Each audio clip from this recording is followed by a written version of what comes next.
Thank you all for joining the 2021 Nautilus Investor Day. The presentation will begin shortly.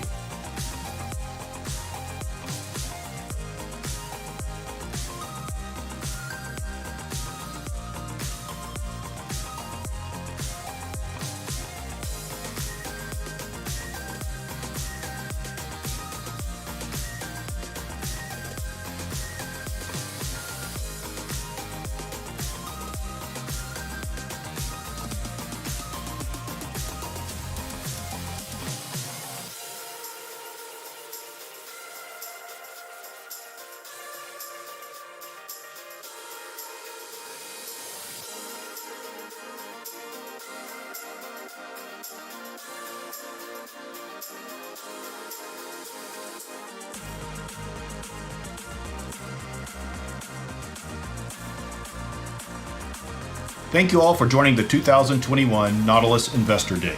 The presentation will begin shortly.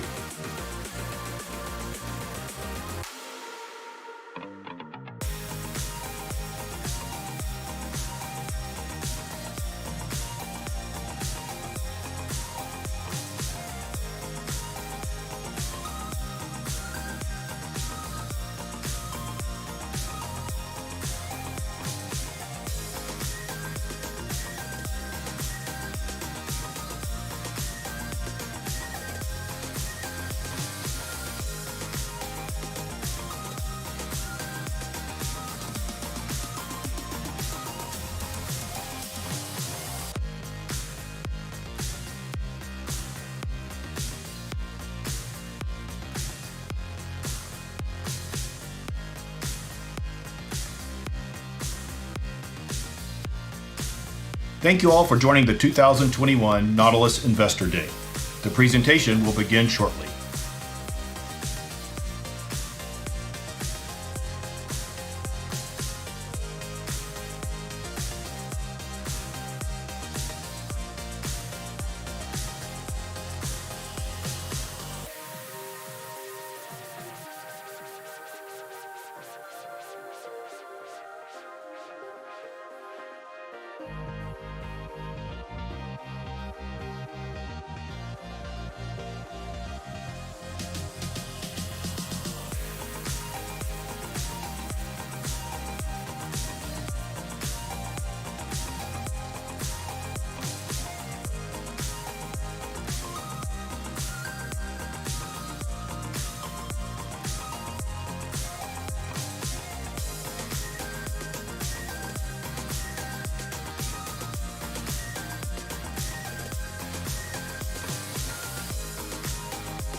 Good morning, everyone. Welcome to the Nautilus Incorporated 2021 Investor Day. My name is John Mills, and I'm the Head of Investor Relations for Nautilus. Our management team has been working hard for over a year, transitioning away from the old Nautilus to the new Nautilus, and they're very excited to share with you our new long-term growth strategy. Due to COVID-19, we've chosen a virtual meeting format for today's event. I want to begin by reviewing a few housekeeping items before turning it over to the Nautilus team. We pre-recorded certain parts of the prepared remarks as certain speakers are working from their home offices. This meeting is also being webcast and will be available for replay. The presentation contains our full Safe Harbor statement, which we ask everyone to read. The presentation you will see today will be available for download after the Investor Day. You can access the presentation by going to our website at nautilusinc.com.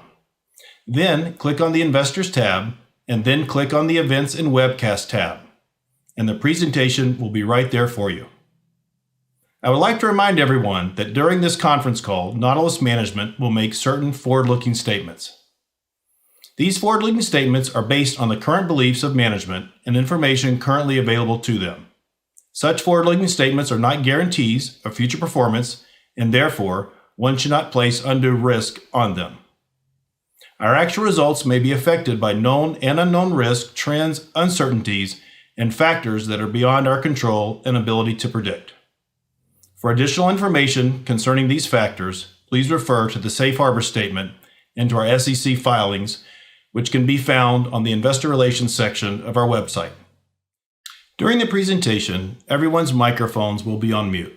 After the approximately hour and 30-minute presentation, we will move to a live analyst question and answer session. All analysts have been provided with the ability to ask questions, and we will do our best to answer all questions within the allotted 45 minutes. Before the Q&A, we will provide everyone a 10-minute break before we start. I also want to let everyone know that I've been working with Nautilus for 15 years now, and I believe the new Nautilus that you will hear more about today is very well positioned for long-term, diversified growth by capturing a larger share of the overall fitness market, and I'm excited to be part of the current transformation. And with that, we will begin our Investor Day.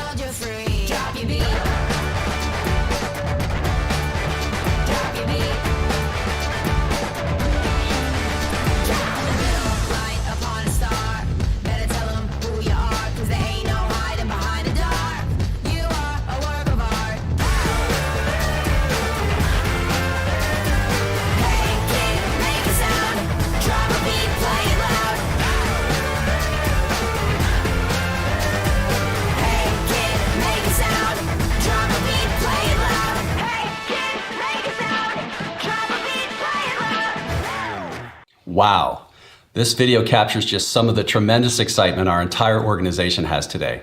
Hello everyone and welcome. I'm Jim Barr, Nautilus CEO. I've been looking forward to this day for a long time. As I told you during my first earnings call 18 months ago, I came here to transform the company, and our team has been busy doing just that. Today we are excited to highlight our progress since then and unveil our long-term vision and strategic plan, which we call North Star Journey to 2026. Let me start with what I hope you take away from our presentation today. If we do a good job, you should understand why we believe that, 1, our industry is very attractive, growing rapidly with positive structural long-term changes underway based on evolving consumer needs. 2, we are well positioned for growth within this industry. We'll show you why we believe we have the right assets for the long run. 3, we have strong momentum and have already transitioned to what we are calling the new Nautilus. We've made good progress over the last 6 quarters. 4, our North Star is the right long-term direction for Nautilus. We have bold ambitions and we have a credible path to achieve them. And 5, we believe our story is not yet fully appreciated by the market, making Nautilus a good long-term opportunity value. We hope you see that we are a growth story with a connected fitness family of brands, bridging to recurring membership revenue. Here's how we'll spend our time today. I'll start by introducing our leadership team. Then, I'll walk you through the path we followed to arrive at our long-term strategic plan, followed by an articulation of North Star itself. We will end by taking your questions. The first step in our long-range plan creation process was an accurate assessment of where the company was. What are the strengths we can leverage to build on, and what are the weaknesses that we need to address? Then we used a highly structured, data-driven approach to identify our top opportunities and created our aspiration and vision. We will give you a taste of our rigor that I hope gives you confidence in the direction. Finally, we considered multiple paths and ultimately designed the solution, our North Star plan, the path towards achieving the long-term vision.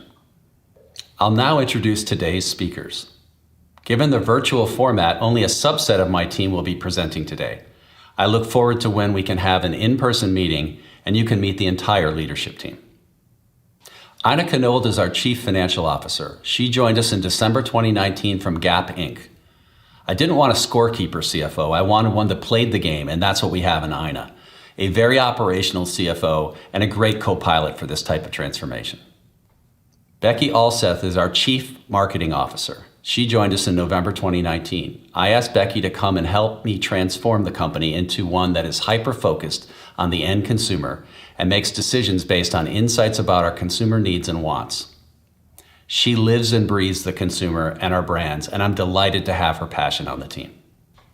Chris Quattrochi is our SVP of Product Development and Innovation. Chris joined Nautilus in 2018, coming from Whirlpool and McKinsey with a great history of digital transformations. He is also one of the reasons I came to the company. Chris was one of the earliest champions of Journey and Connected Fitness and really set us up for a rolling start. Gary Wiseman is our Chief Digital Officer. He joined our company in October 2020 and is responsible for driving the Journey platform forward, and now also oversees the direct business.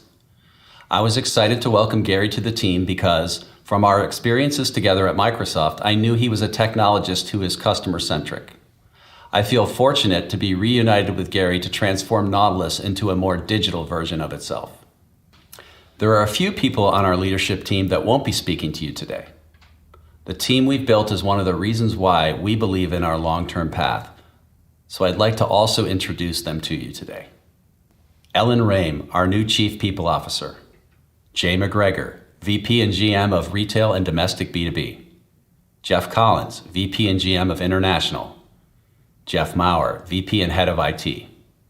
Wayne Bolio, SVP and General Counsel. Bill McMahon, who has been serving admirably as VP and Interim Head of Supply Chain. Finally, I'm happy to announce that John Gels will be joining as our Chief Supply Chain Officer in April. He brings fantastic supply chain and distribution experience with a focus on global sourcing capabilities. An Army veteran, he comes to us with over 20 years of experience at Rockwell Automation and the Master Lock Company. Let me share a little bit about my background, in case we've not talked before, and why I'm excited to be leading Nautilus at this defining moment in the company's 35-year history. My background in digital e-commerce and omnichannel has extended across several industries. My passion for the last 25 years has been on transforming and expanding large-scale digital and omnichannel businesses. Thematically, I love taking otherwise good companies that may have missed something, a change in value proposition, antiquated go-to-market approaches, and perhaps experience some technological disruption, helping them recover and setting them up for a brighter future. Most recently, as Group President of Ritchie Brothers, the 60-year-old global leader in heavy equipment auctions, I helped lead a transformation to expand the company's offerings from its core on-site auctions to a full array of on-site and online formats, giving customers unprecedented choice in buying and selling their industrial equipment. Prior to Ritchie Brothers, I served as EVP and Chief Digital Officer at OfficeMax, where my team and I turned a declining online business into a consistent double-digit growth engine, and President of Online at Sears, while it was the #2 broadline online retailer. The foundation of my digital experience came from 12 years as an executive in Microsoft's online businesses, as GM, Commerce Services, where I ran our B2C e-commerce businesses, for example, online shopping, classified advertising, and auction businesses, as well as the platforms and technologies that later powered the e-commerce experience in Microsoft's Bing search engine. There's a fascinating evolution going on in fitness, and I joined because I'm excited about what Nautilus, with our brands, product portfolio, market presence, know-how, people, and strategic partners, can do for consumers as we leverage our strengths and build out our digital capabilities. The ability to connect with consumers is like never before, and coupled with the right equipment, content, and technology, provides a tremendous opportunity for us to deliver an enhanced, personalized in-home experience and to better assist our consumers' pursuit of a healthy life. So now, we'll walk you through the first part of our long-term strategic planning process, an assessment of our strengths. Strong brands. We have great brands with very high consumer recognition, resulting from many years of building great products and investing in them. They stand for high quality and good value. Next is our hardware and innovation heritage. We have 35 years as a leader in the home fitness market with high quality award-winning modalities.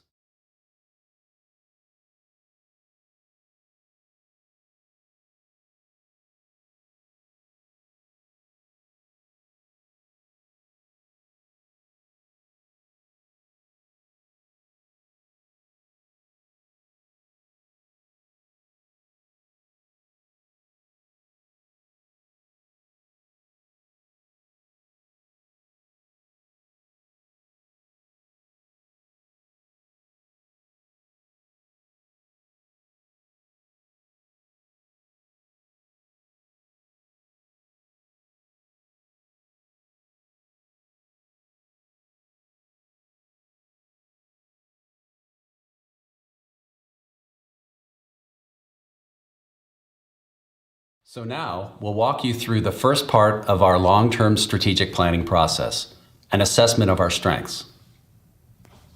Strong brands. We have great brands with very high consumer recognition, resulting from many years of building great products and investing in them. They stand for high quality and good value. Next is our hardware and innovation heritage. We have 35 years as a leader in the home fitness market with high quality award-winning modalities.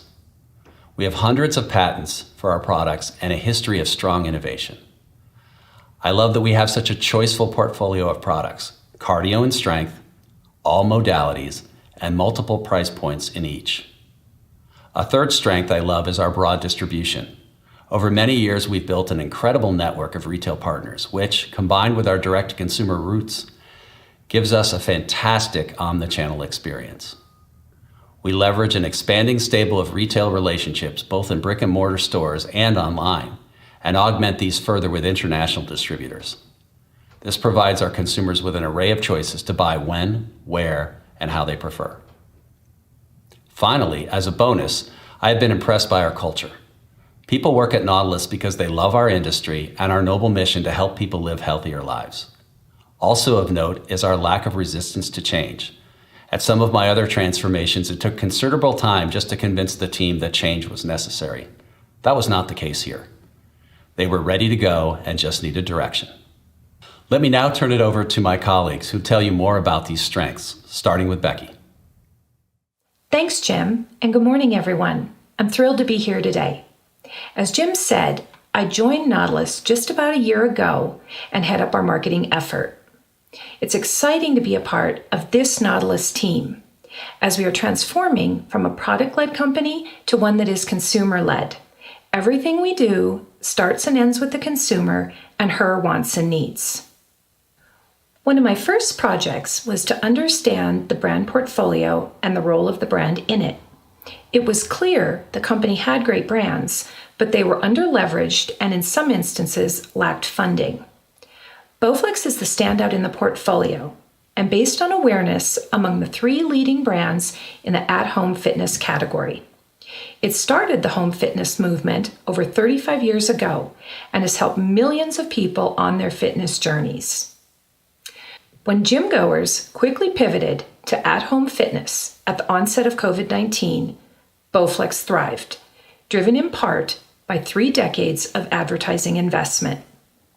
In 2020, visits to Bowflex.com grew by over 150%, primarily from traffic coming organically to the site, as we pulled back our advertising spend by nearly 25% versus 2019.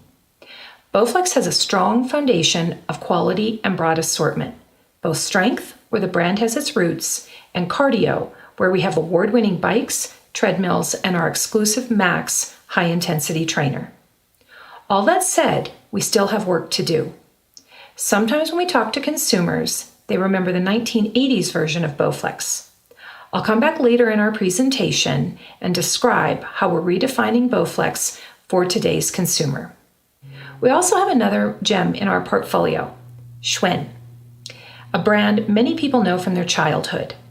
You'll hear us talk about the future of Schwinn as we move through the day. Suffice to say, Schwinn's 125-year heritage in bikes gives us a lot to build upon. Our other core brand is Nautilus. We make a quality Nautilus treadmill, but the brand is somewhat tired. The fitness category is evolving at breakneck speed, and we have some of the best-known brands in the industry. Having a brand portfolio like ours is an asset, and it's important to remember that one product, one modality, or even one popular brand does not fit all consumers' needs. A single consumer may need or want multiple offerings to work on their fitness goals. Now, I'll turn it over to Chris to talk about our product portfolio and heritage of innovation. Thanks, Becky, and good morning, everyone. I am very excited to talk about one of our leading strengths, our heritage of innovation and our broad portfolio of products, both in strength and cardio, and across a range of price points to support our omni-channel strategy. We give consumers variety and strong choices that many of our competitors do not. Our company has been around for 35 years and has a very rich history of always delivering superior offerings. We are constantly thinking about how we can help consumers achieve better results, and our team is uniquely focused on continuously delivering innovative ideas. These ideas have resulted in over 300 patents. Innovation is in our DNA. And those ideas have been bringing home awards year after year, the latest being the prestigious CES Innovation Award for the VeloCore bike. Our latest product launches are also grabbing critical media attention. Not only are we being discussed in the mainstream press like Forbes and the Wall Street Journal, but we are now being covered in top technology publications like PC Magazine and TechCrunch, a great step forward in our digital transformation. Here's a quick showcase of just some of the products in our portfolio.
For the majority of our past, we have been able to pivot quickly to the next big opportunity in fitness.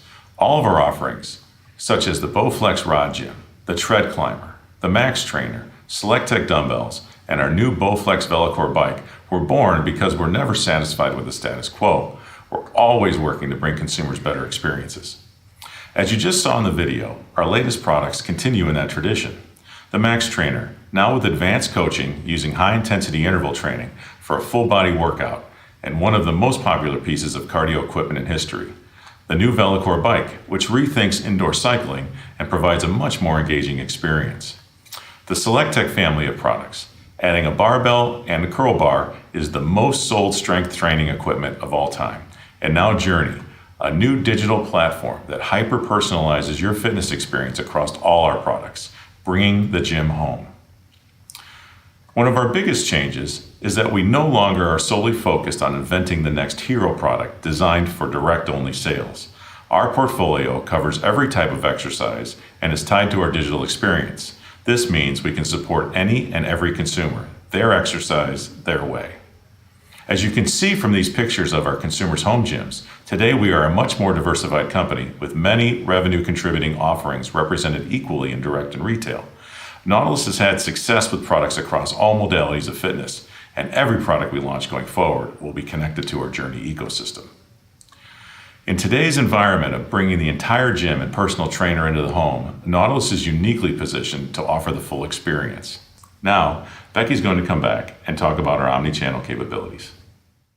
Thanks, Chris. Our brands and long-standing track record of innovation differentiate Nautilus in the fitness market.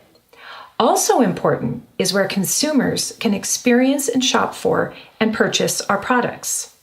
We started and grew up as a direct-to-consumer company, and in recent years, our retail channel has grown significantly and now accounts for nearly 60% of total sales. The fitness category is complicated and becoming increasingly confusing to shop. In many instances, fitness is a big-ticket purchase, and now there's the added complexity of choosing the right subscription as part of that purchase.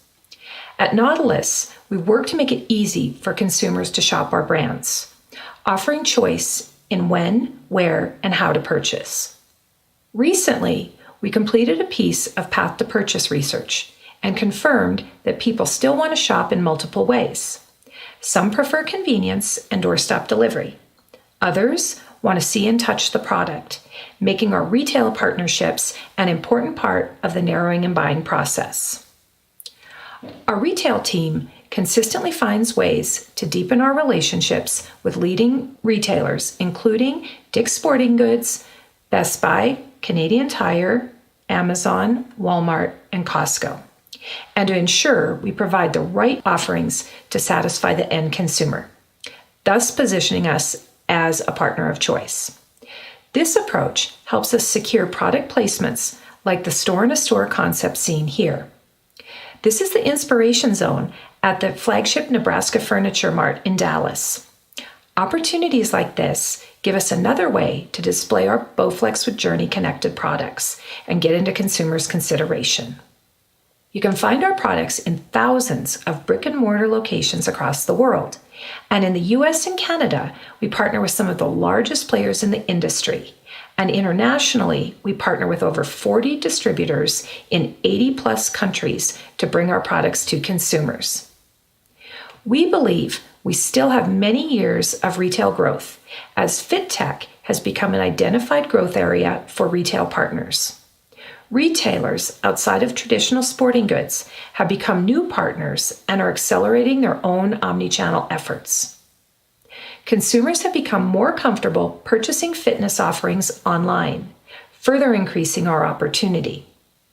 Retailers tell us that Bowflex drives foot traffic in their doors, and they want to see us continue investing in our brands, particularly with our pivot to connected fitness. In addition to retail, our direct-to-consumer channel has been a company's strength. We have a history of excelling in direct, but our websites fell behind, and we still have catching up to do. In the last 15 months, our e-commerce team has made significant improvements to major sections of the website, including how we present our products with a combination of larger images, full-screen zoom, and video. We improved the presentation of ratings and reviews, so shoppers can read user-generated feedback from other purchasers. We want shoppers to have the information they need to make informed purchase decisions. We also reworked the order status presentation, a highly trafficked section of the site. Customers want their stuff, and in this area, they now have detailed information on everything in their order, plus a tracking number and delivery method. Lastly, given the critical importance of Journey, we developed a Journey checkout page that supports subscription sales for both direct and retail. I'll stop here and turn it back to Jim. Thanks, Becky and Chris. As you can see, Nautilus has some great strengths to leverage and enhance over time. This is a great foundation for the future and a huge part of what attracted us all to Nautilus. But good strategy also addresses weaknesses, recognizes them, admits them, hits them head on. When I arrived, we had suffered a multi-year decline in sales and were losing money. The team and I spent considerable effort diagnosing what steps we needed to take to leverage our strengths, become closer to our consumers, and build a long-term relationship with them. Pre-COVID, we created 8 2020 goals for the organization to get us on the right path and prepare us for our digital transformation. These goals were cascaded down to everyone in the company so that we'd all be pulling in the same direction. Our progress on these is part of the new Nautilus story, so I've listed the goals on the left, and I'll now highlight some of our key achievements. 1, strengthen the balance sheet. We secured $70 million of new debt financing. By the end of 2020, with our strong financial performance, we had improved our cash position from $11 million to $94 million. 2, set the long-term strategic direction, our North Star. Obviously, we hit this one hard. It's why we're here today. 3, accelerate connected fitness throughout the portfolio. We created an ambitious roadmap to launch 8 new connected fitness cardio products across 3 modalities, all with screens and all running Journey.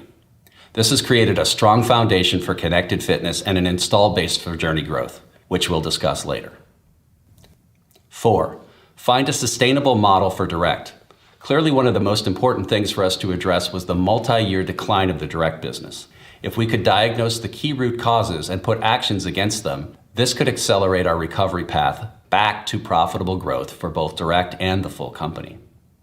Becky will speak about this in a minute. In addition to focusing on the long-term fixes, the team turned in spectacular 2020 results. 5, drive profitable growth in retail. In 2020, we produced the best year ever in retail, a remarkable performance to capitalize well on the at-home fitness tailwinds, not only in sales, but in partnering with many new accounts, such as Best Buy. In the pandemic, many more retailers began to carry fitness products, and we did our best to feed them with supply. As retailers also sold more online, some of the traditional constraints of price points and floor space became less relevant, and we expect this to be the case going forward. We sold Octane, and our international business produced much stronger growth despite being last in line in inventory allocation behind our bigger channels. A tremendous year for our retail segment. 6, 7, and 8 were addressed in early North Star actions, so we'll talk more about them later in the presentation. I made a change in marketing and direct leadership in late 2019 and brought Becky in. I'll let her tell you about how she and the team turned that business around in 2020 in a way that we believe is durable and sustainable. Thanks, Jim. As Jim mentioned, I'm a marketer who's passionate about consumers and solving their problems, not an e-commerce GM. But prior to North Star, marketing was intertwined with our direct business and focused on driving revenue for the channel versus building powerful brands. With the direct business in decline, fixing and restoring it to profitability was my number one priority.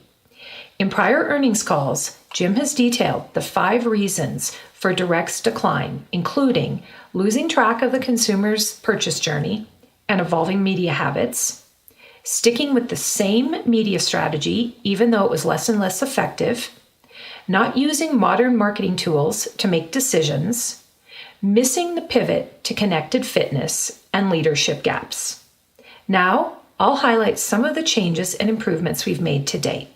First, we moved our business to a new media agency in May of 2020, parting ways with our partner of 15 years. Our new agency, Copel Direct, brings modern marketing tools and including attribution and marketing mix models to plan and optimize our media choices on an ongoing basis. For the first time, we are spending more on digital, search, and shopping, where we can better target consumers, measure results, and quickly optimize. Second, we completed an attitudinal segmentation study.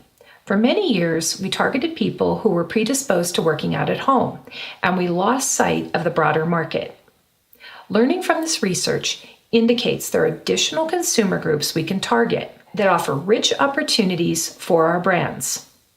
A new cohort for us is a group we call enthusiastic cross-trainers.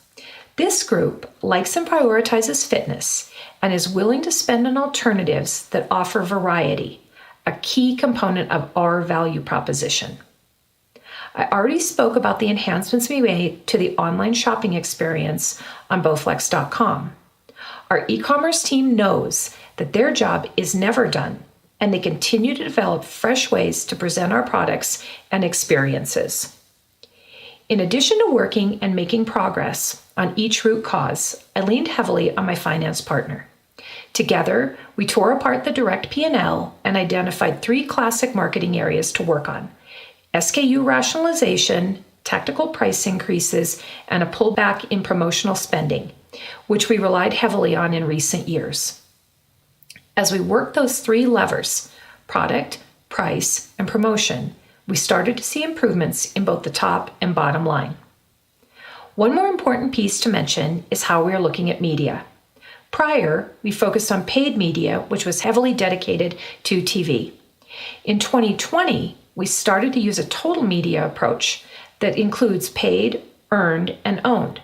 Paid is the media we buy, earned is our PR, and owned is our social media and the following we are growing. Going into 2020, our goal for earned media was to get into the conversation. We know we have winning brands and are developing a great new connected portfolio. So we stepped up our PR efforts and brought fresh viewpoints to leading journalists. We made pitches. We told our story. We delivered results. We delivered innovation, including earning the prestigious CES Honorary Award for our new Bowflex VeloCore unstationary bike with Journey. The media became interested. With all of these changes, we've improved the direct segment's operating model, going from a contribution loss of $25 million in 2019 to a profit of $60 million in 2020, with operating margins expanding by 450 basis points. We have the right brands, are targeting incremental consumers who prioritize fitness, and have shifted our mindset on media and promotional spending. I'll never say we're done and have everything figured out, but we're consistently challenging ourselves to improve. Where do we place our bets? Where do we spend less? Where do we actually double down and spend more? I'm so proud of the direct team and what we've accomplished in the last 15 months. I'm super confident that Gary Wiseman, with his background in e-commerce, who is now leading the direct business, will take it to an even better place in 2021 and beyond. Jim, back to you. Another very important aspect of addressing our areas for improvement and mapping out our direction for the new Nautilus was dramatically improving our insights and, in particular, making sure our long-term strategy was driven by these insights. We brought in some external partners to help us confirm and identify the opportunities in this space for Nautilus. For competitive reasons, I won't talk about all the details, but I want to impress upon you how much work and data and insight is underlying North Star. This was a 6-month process of looking at data, forming insights, debating, and ultimately deciding on a durable direction and plan that we are all passionate about and committed to. Here are a few examples of the work we did. We created a strong consumer segmentation. This is critical in the fitness industry where attitudes, behaviors, and motivation about working out vary from segment to segment. We sized the market. What was addressable and what adjacencies we could tap.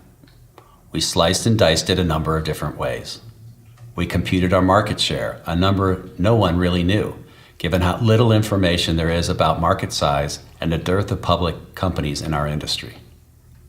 We looked at the market by modality. What modalities have momentum and represent the best go-forward opportunity? We examined price tiers in each modality and how our current portfolio stacked up against the competition, areas where we excelled and those we needed to improve. We segmented each modality into price tiers, value, mid-tier, and premium. We looked at profit pools for each tier. We also crossed segment attractiveness with those where we were best positioned. In the end, where should we play and where should we not? This helped us gain confidence in placing more focused bets. We looked at customer and product profitability. We did should-cost models to make sure our products were being built with quality at a competitive cost. We looked at geographies, adjacencies, every direction we could, before ultimately deciding on our North Star. It was an excellent process that challenged us, but ultimately, once we arrived at the direction and plan, we all understood the whys and had a deep belief in it. As we tell you about North Star, it is important for you to know that our process was rigorous. We diligently did our homework and all of the decisions were rooted in data and driven by insights. One of the most interesting and exciting aspects of being at Nautilus is the dynamic industry we're in. Let me go a little deeper into its overall market opportunity. I'll be using 2019 US-based numbers as a starting point to illustrate the market dynamics. Pre-pandemic, we estimated that our most relevant SAM, home fitness, was about $3.6 billion. We show that in orange on this slide.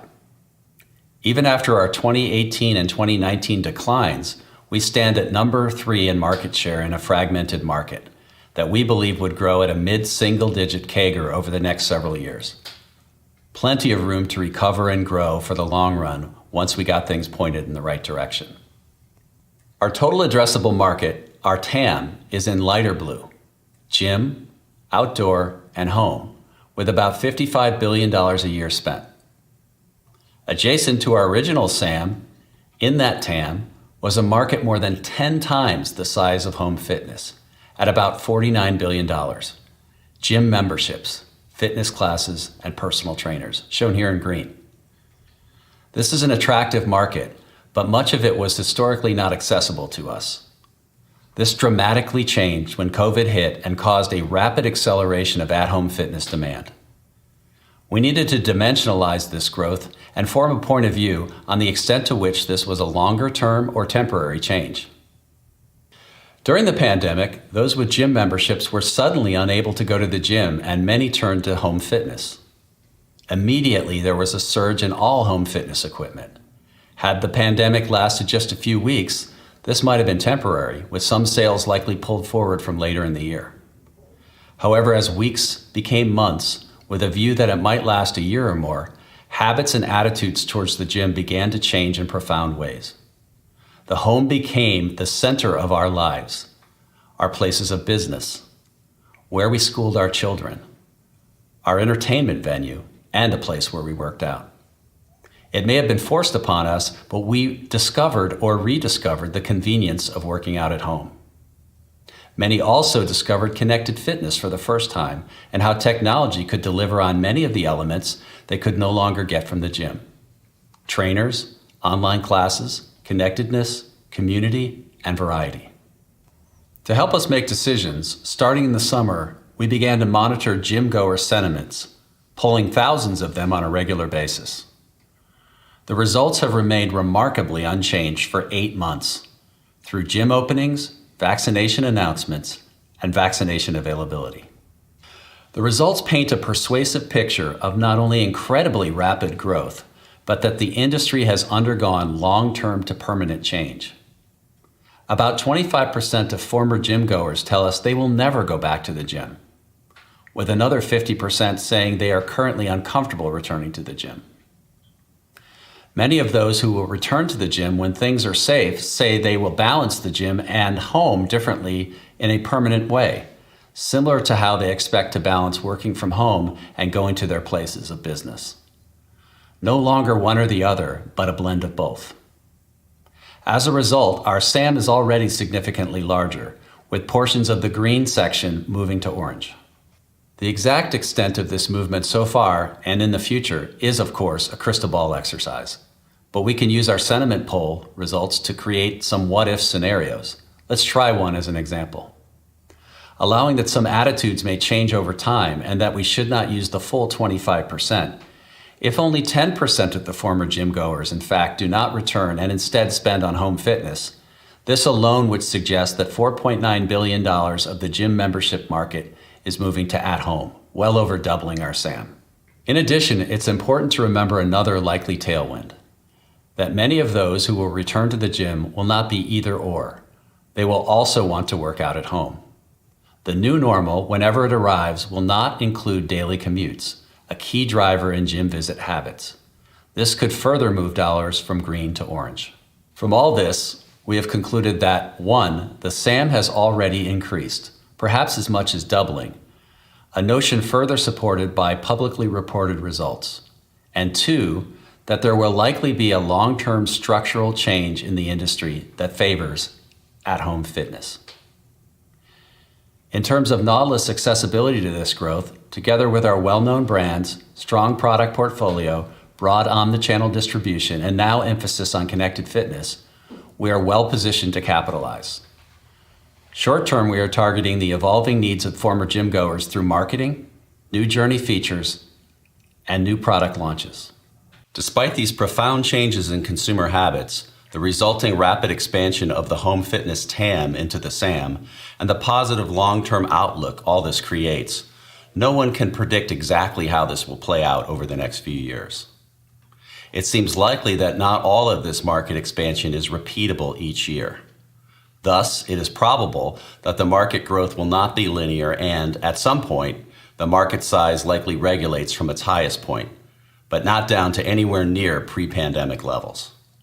With the size of the prize, and as the number 3 player in the fragmented industry, we will need to remain agile to react to fully capitalize on this opportunity. Given the size of our opportunity, I'm excited that a former colleague from Microsoft has joined the team. I would now like to turn it over to Gary. Thanks, Jim. It's really great to be part of the Nautilus crew. Let me start by saying that the reason I joined the company is that I knew this is an incredible point in time for connected fitness, and that Nautilus is really well positioned to drive transformation in this space. Despite what some may think, I believe that we really are in the early stages of connected fitness, and there's a lot to do to help consumers in their holistic fitness aspirations. That's why I was thrilled to become a part of the team late last year. So let's reflect on the state of digital home fitness. The pandemic may have accelerated the need to ensure that customers can work out effectively at home in a digitally oriented manner, but as Jim alluded to earlier, we see this trend continue as consumers' habits will change in the long run, due to remote working opportunities as well as also newly acquired fitness equipment at home. We've all seen the news about companies making permanent changes to their policies about work from home.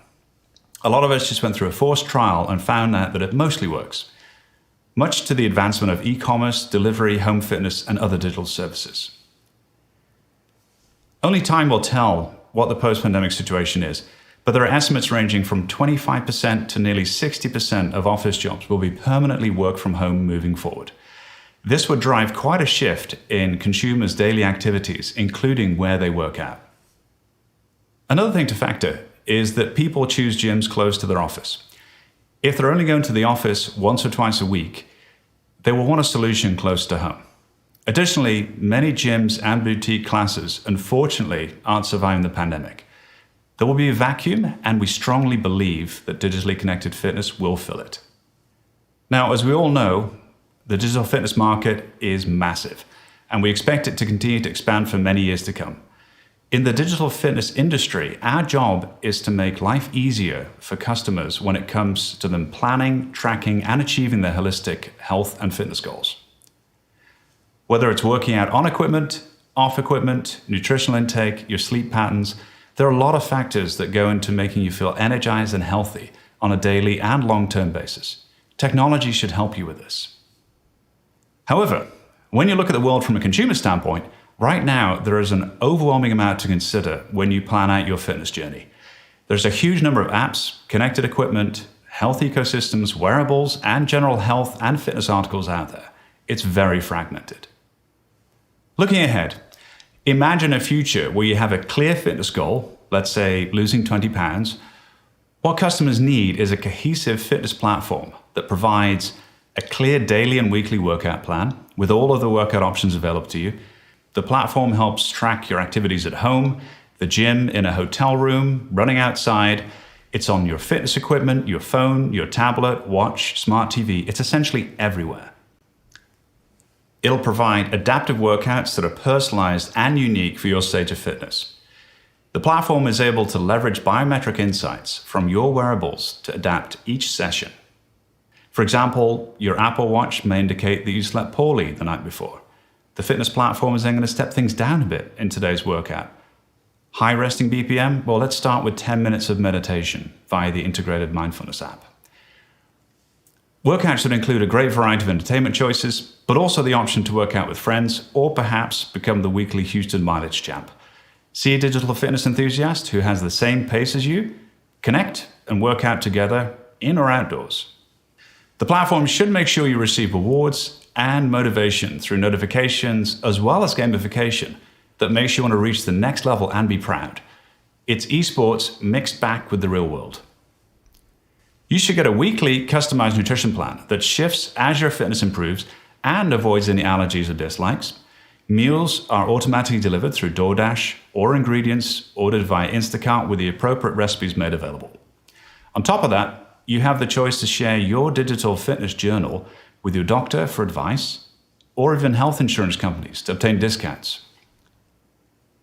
These are true examples of fitness as a service, an intelligent, data-driven digital approach that helps consumers meet their holistic health and fitness goals. Our goal is to make Journey the best fitness as a service platform in the world.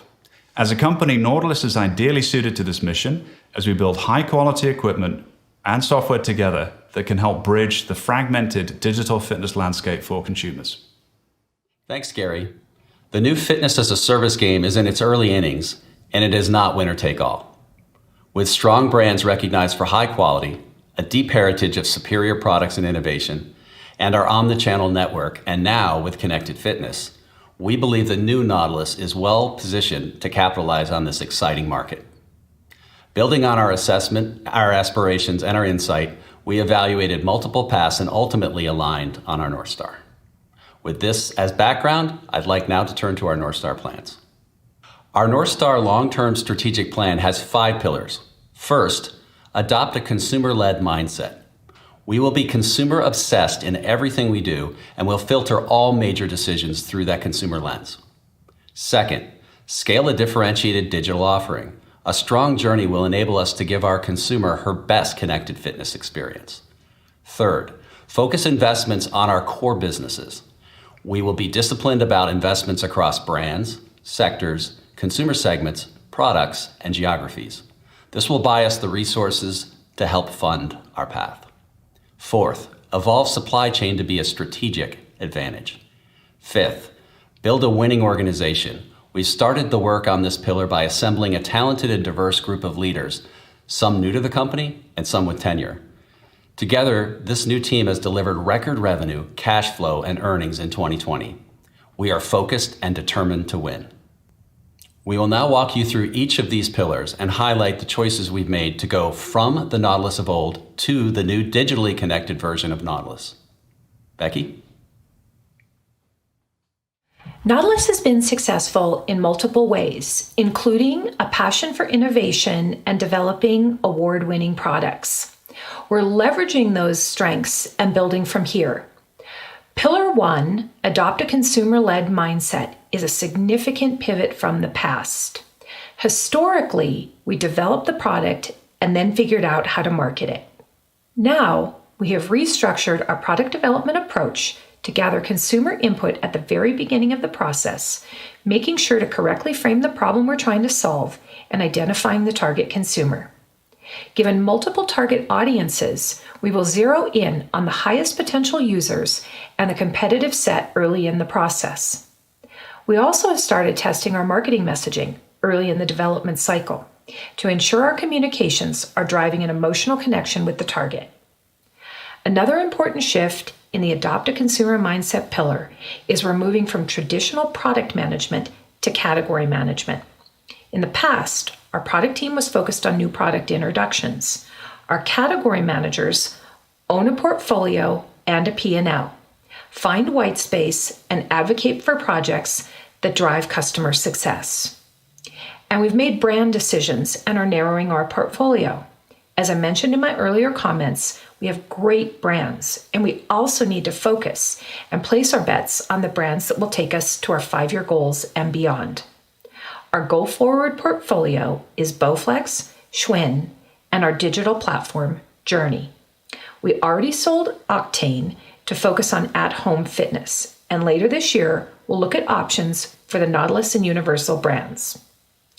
Going forward, we'll focus our product portfolio in the mid and premium tiers of the category. Bowflex is our premium connected brand that offers a broad assortment. Schwinn is our specialty brand, singularly focused on mid-price bikes. No more treadmills, ellipticals, or rowers. Journey is our ingredient brand that offers variety and makes both Bowflex and Schwinn better and stronger. Importantly, this refined brand portfolio allows us to invest appropriately to to accelerate each brand's growth. Zeroing in on Bowflex for a moment, we're evolving the communication strategy from one-of-a-kind solutions for quick result seekers who are starting their fitness journey to a more modern persona of the whole consumer and how we support their physical and mental health along their continuing fitness journey. As a first step, we have a new campaign targeting displaced gym goers and their need for variety. I'll take a minute here to show you an ad from that recent work. The reality is, this is reality. Sometimes it can get ugly. Let's go. But those are the good days. Pick it up, come on. The days you get your face to look like this. And your heart to race like this. You want cults, clicks, and competition? You came to the wrong place. You want to work out? Let's work out. Now, I'll hand it back to Chris to take you through the other components of this pillar. As Becky mentioned, adopting a consumer-first mindset means looking at how we help our consumers across every aspect of their journey, from the minute they decide they have a fitness goal, all the way through making sure they achieve and then maintain it. As an early member of the new Nautilus management team, who initially championed the concept of creating a Nautilus consumer for life, I'm extremely excited to have a team around that is completely committed to seeing us transform from a one-and-done way of thinking to having an ongoing relationship with our members. As you can see from this slide, we are continually adding opportunities to touch consumers. We're now able to partner with them in a completely different way. For example, every day the intelligence in our Journey platform lets us know if our members are meeting their goals, which allows us in turn to engage in a variety of different ways. We want every step of their experience with us to enable correct and informed decisions, from the beginning with initial searches as they shop for the appropriate solution, to placing an order and receiving the product, then helping them by making every workout their best and making sure they are motivated to keep going. Meeting the consumer where they live is the first step. Direct has always been on the front lines, but our partnerships in retail are rapidly evolving to support consumer education around the new digital experiences. They are uniquely set up to provide personal shopping expertise and immediate availability with local setup and support for both the physical product and our digital services. The growth and sophistication of our retail partners is really balancing our business by making it much more predictable and with a host of unique services that will deliver a great personal experience. We are making investments to digitally transform all areas in their fitness journey. Besides engaging with consumers through the Journey platform, we are investing in a revamped call center, online support, and a whole host of advanced community features. We're going to be right there beside our members every step of the way. With Connected Fitness, we have an unprecedented opportunity to help consumers actually attain the results they have always been looking for. That is what adopting a consumer mindset is all about. Now let me turn it over to Gary, who will talk about our second pillar, Journey. Thank you, Chris. I know that many of you are here because you want to more deeply understand what Journey is. So let's dive in. As I mentioned earlier, we want Journey to become the fitness as a service platform of choice for our consumers. We believe that we have an amazing combination to offer. High quality, innovative physical equipment combined with a digital platform that allows our customers to get a personalized workout that includes coaching and entertainment at an incredible value. Now, before I dig into the capabilities of Journey, I thought it'd be good to share a video that highlights Journey in action.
Okay, another incredibly high energy video clip. I'll try and keep the dynamic going here as we take a deeper look at what Journey is today. For an affordable subscription that works out at only $12.50 a month with their annual plan, Journey provides customers with a variety of workout modes that range from instructor-led classes to AI-driven adaptive workouts that push you to keep increasing your fitness levels through voice coaching. Our instructor content library covers not only cardio workouts, but also a variety of off-equipment workouts, such as yoga, stretch, and strength. There's something new every day, and we offer hyper-personalized fitness routines for you and your family. You can also decide to work out to your favorite streaming entertainment, such as Amazon Prime Video, or you can take in the scenery as you move through immersive global locations via our Explore the World feature. Additionally, we offer a great variety of music through our Bowflex radio stations. We see our customers enjoying everything from country music to electronic dance music during their workouts. Why all the choice?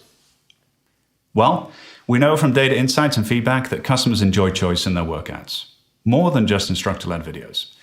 Depending on their mood, they might decide to one day run through the streets of Rome, the next day jog whilst watching a Disney movie with an adaptive workout, and then the following day take an instructor-led run to rap music via our Bowflex radio. Again, we're allowing our customers to both personalize the experience themselves by deciding how they want to work out, and through AI, are making sure that each workout is unique and pushes their fitness. I'll add that I've seen with my own family that they enjoy our 22-inch Journey treadmill in a variety of different ways. I'm partial to an adaptive Explore the World run, but a couple of months ago, I was surprised to find my teenage son in the garage walking on the treadmill. And I asked him what he was up to, and he simply said, Netflix walk. So that's a thing in our household now.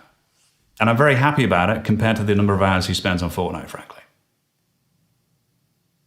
Let's talk about Journey's journey and how did it evolve and where is it today across our product line. First of all, let's clarify the different versions of Journey. Today, you can buy what we call embedded screen equipment that features Journey, and an example here is the VeloCore bike. It comes with a high-definition 16-inch or 22-inch screen preloaded with Journey. The second version of Journey is the app, which can be downloaded on iOS or Android phones or tablets, and we call this BYOD, Bring Your Own Device. This can act as your digital platform experience when you have a product that doesn't have a high-definition screen, but is Bluetooth compatible. A good example here would be our Bowflex C6 bikes. I'll add that we're reviewing the BYOD app pricing to help us entice the many Select Tech customers as we expand our strength workout video content. More to come on that later on this year. As you can see from the timeline here, Journey was initially conceived and released in 2018 for the Max Total and has continued to evolve in 2019 when the BYOD app was introduced. The team has learned a huge amount over the last few years when it comes to building and launching a connected fitness experience. And at this point, I have to say a big thanks to Chris and team for pushing hard to launch those new Journey embedded products late last year. For context, in 2019, we had one Journey product, the Max Total. This year, we already have 7, and by mid-2021, we will have revamped Max Total, bringing the portfolio of embedded Journey screen products to 8. Amazing progress. So importantly, what do our customers think of Journey so far? I'll start by saying that we are really excited to see the Journey customers engage with each other on our Facebook community and supporting or challenges one another with achievements that they've earned on the equipment. For example, among the 4,000 Facebook Bowflex community members, there are several 100-mile in 10-day challenges that I see many participate in. From a pure review feedback perspective, besides 4.6 stars from over 3,000 customers on the Apple App Store, I think the quotes here speak for themselves, so I won't ad-lib too much, but we are seeing themes come through related to the fact that customers enjoy the variety of workouts, the quality of the equipment, and appreciate the value we offer compared to competitors. On the latter, customers recognize that the cost of a subscription for Journey over a 3-year period on a VeloCore bike, compared to, let's say, one of its non-linear competitors, turns out to be almost $1,000 more affordable during that time frame. People have done the math, and it's important to them as they look to grow their home gyms. We're going to continue to proactively solicit feedback from customers through in-app surveys, keep in touch with their sentiments through other means such as our care team, and social listening to make sure that we're on the right path. When you take a look at our opportunity to scale Journey so that we get the platform used by as many people possible, you only have to look at our portfolio to understand what is possible. In the inner circle, we have our embedded products, such as Velocore, which have a very high rate of attachment. Next, we have our bring your own device products, where customers download the Journey app onto their phones or tablets. We have a good attach rate, but naturally less than embedded. Then we have our non-connected products, such as the SelectTech dumbbells, barbells, and kettlebells. Finally, when we look at strategic opportunities to help us fuel growth in our customer community, we recognize there are some possible partnerships to be made. Our goal is to get to 2 million or more Journey members by fiscal year end 2026, and we think we have a variety of avenues to help us get there.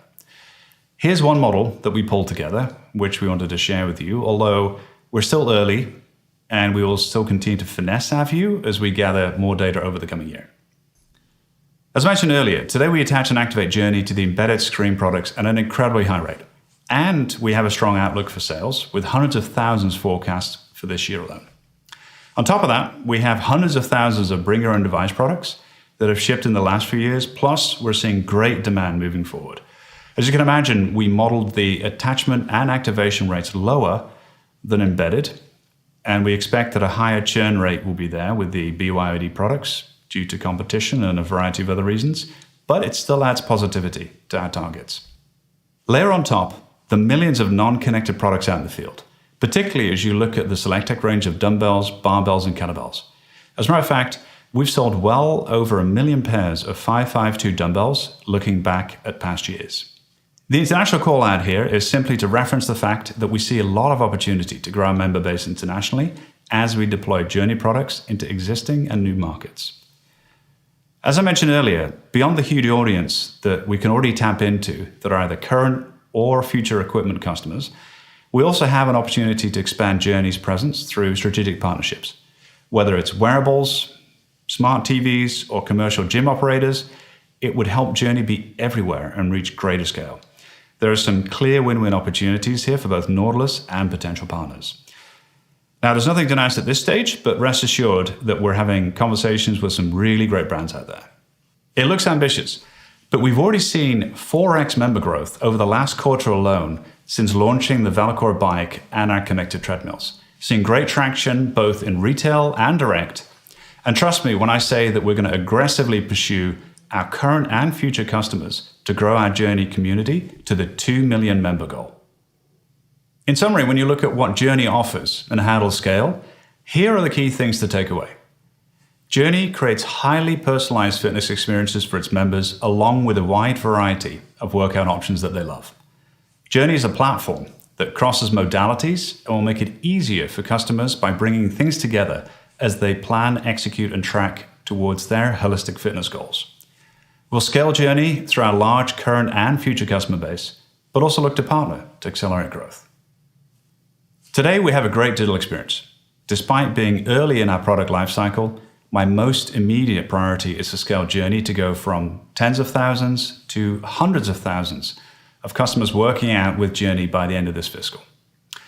Given the strong reception to our embedded products, the ability to connect our IC4 and C6 via BYOD, and the early positive response to our off-machine content, I'm confident about meeting this goal. Finally, I will recognize that shifting to a fitness-as-a-service company means we need to make ongoing investments in content, capabilities, platform innovations, marketing, and more. After all, this is a living, breathing fitness platform that needs nurturing and innovation to keep its customers engaged. Expect us to keep investing as we go through this digital transformation. As you can imagine, positioning Journey to future customers in the right way is critical to our success. So I'd like to ask Becky to provide more color on how we're going to go and do that. Now that marketing is separate from direct, we have a couple of important goals. While we continue to drive quality traffic to our .coms, we also are focused on building our brands across channels to become consumers' and retailers' first choice when they think about home fitness. As I stated earlier, we will support our 3 go-forward brands, Bowflex, Schwinn, and Journey, with appropriate investment. These investments will be in creative and media, as well as marketing partnerships, PR, influencer marketing, and content. Now, taking a minute to talk about the marketing of Journey. Journey is our special sauce that makes Bowflex and Schwinn better. No longer is the first day you own your Bowflex or Schwinn its best. With our insights, product roadmap, and investments in digital fitness, customers benefit with each new Journey release and upgrade. There is so much variety to highlight in Journey, including our differentiator of individualized custom workouts that adapt to the user's mood and ability, trainer-led workouts, and the popular favorite of streaming entertainment. We are committed to helping everyone live a fit and healthy lifestyle, utilizing our wide variety of approachable content, which I like to refer to as personalized for all. Right now, we're using the strength of Bowflex and Schwinn to build awareness of Journey. Every major piece of content we develop will highlight the connected experience and variety available with a Journey subscription. This makes sense because the only way you can experience Journey is by using Bowflex and Schwinn. Once we gain added traction, you may see us build Journey in incremental ways, including partnerships and standalone advertising. We know community and connection is an important area, and we recently started the Bowflex community on Facebook. This is a safe place for owners and users to meet, help each other solve problems, and keep each other motivated. An added benefit of starting our Bowflex community is we hear how consumers are talking about Journey and their experiences. We are using this as an added feedback loop for our Journey and product development teams. It's exciting stuff. Jim, back over to you. Thanks, Becky and Gary. I'd like to emphasize and summarize some points Gary and Becky just made, which strengthen our belief in the Journey experience and our plans to get to millions of members. The Journey platform and consumer experience is already quite competitive and somewhat differentiating in its hyper-personalization, variety of workouts, and array of entertainment. I've personally gotten hooked on my Max Trainer workouts and getting a virtually unlimited number of workouts chosen based on my progress. I enjoy being coached through my workout while binging on Netflix at the same time. I am among the 94% of users who want to be entertained while getting a good workout, and to me, attending a class is not my preferred form of entertainment. While Journey is already a strong experience today, we know we will need to continue investing to make it better and respond to consumer usage and feedback. Journey is more often becoming an integral part of the decision to buy our equipment. We believe we have a strong value story, both in our equipment brands and Journey, because they are priced at a more attainable level than some leading connected fitness competitors. We believe Journey gives you more for less. While it is very early, we also believe we have a reasonable path to get to millions of members in the North Star timeframe. Why? Because the member base will be built primarily by using the Nautilus ecosystem. By that, I mean we are leveraging equipment installed base and equipment marketing. And while Journey growth is a hockey stick, by the way, the only one in our plan, accelerated growth is already in progress. Driven by the rollout of our new connected fitness products, starting with VeloCore, we've seen a 4x increase in members in just the last quarter, which is very encouraging. Our plan builds membership using our ecosystem two ways, and will opportunistically consider partnerships as a third avenue to accelerate growth. Our most important source of member growth is our rapidly growing connected fitness installed base. We've gone from one product with a screen and Journey embedded to 8 in just the past few months. We are just getting started and will strive to sell hundreds of thousands of these units annually. These are attaching at near 100% and have very low churn. This makes sense since Journey makes the equipment even better, and consumers are choosing to buy our equipment in part for the digital experience. Since the connected equipment and digital experience are becoming more inseparable in purchase decisions, Journey can leverage our equipment marketing spend versus having to spend more on standalone customer acquisition. The second way we plan to build membership that Gary mentioned is BYOD with 2 flavors. Making Journey backward compatible with the wildly popular Schwinn IC4 and Bowflex C6 bikes we launched in late 2019, and creating value for the millions of Bowflex and Schwinn owners of non-connected equipment, such as SelectTech line. What I like about these two sources is they leverage assets we built over many years and accelerated with our execution during the pandemic. It's early, but what we've seen is encouraging and gives us confidence in achieving meaningful membership scale. With that, Ina's going to take us through Pillar 3. Ina? Thank you, Jim. Hello, everyone.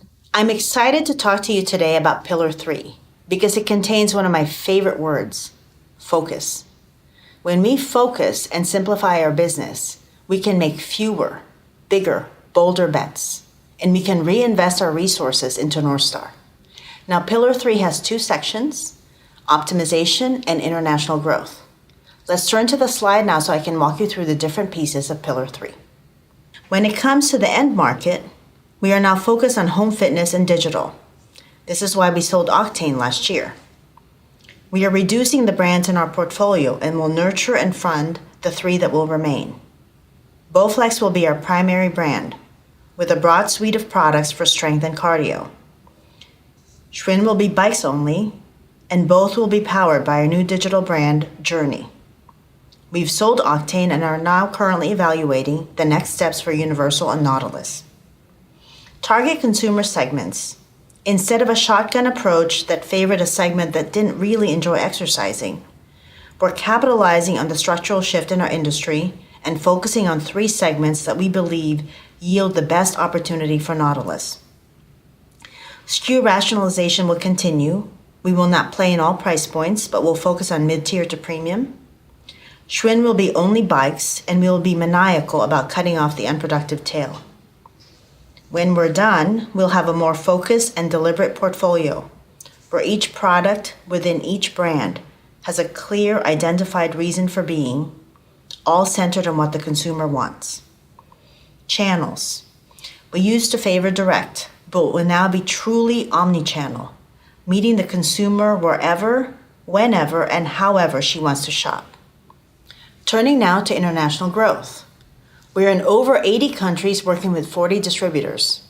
What we've done is we've ranked the countries in which we do business, looking at market size and market attractiveness, and we've determined which countries represent the biggest opportunity for Nautilus. What we'll do first is go direct to retailer, similar to what we do in the US and Canada. When we've established the right presence and the good brand awareness, we're going to come in with DTC. Now, all this is happening later in the plan, so you don't see a lot of the benefit in this 5-year period. But we're excited what it means for the future. When we've set it up, we will have good momentum coming out of 2026. So given that, let me just turn you back over to Jim for the last two pillars. Thanks, Ina. The fourth pillar is about transforming supply chain into a strategic advantage.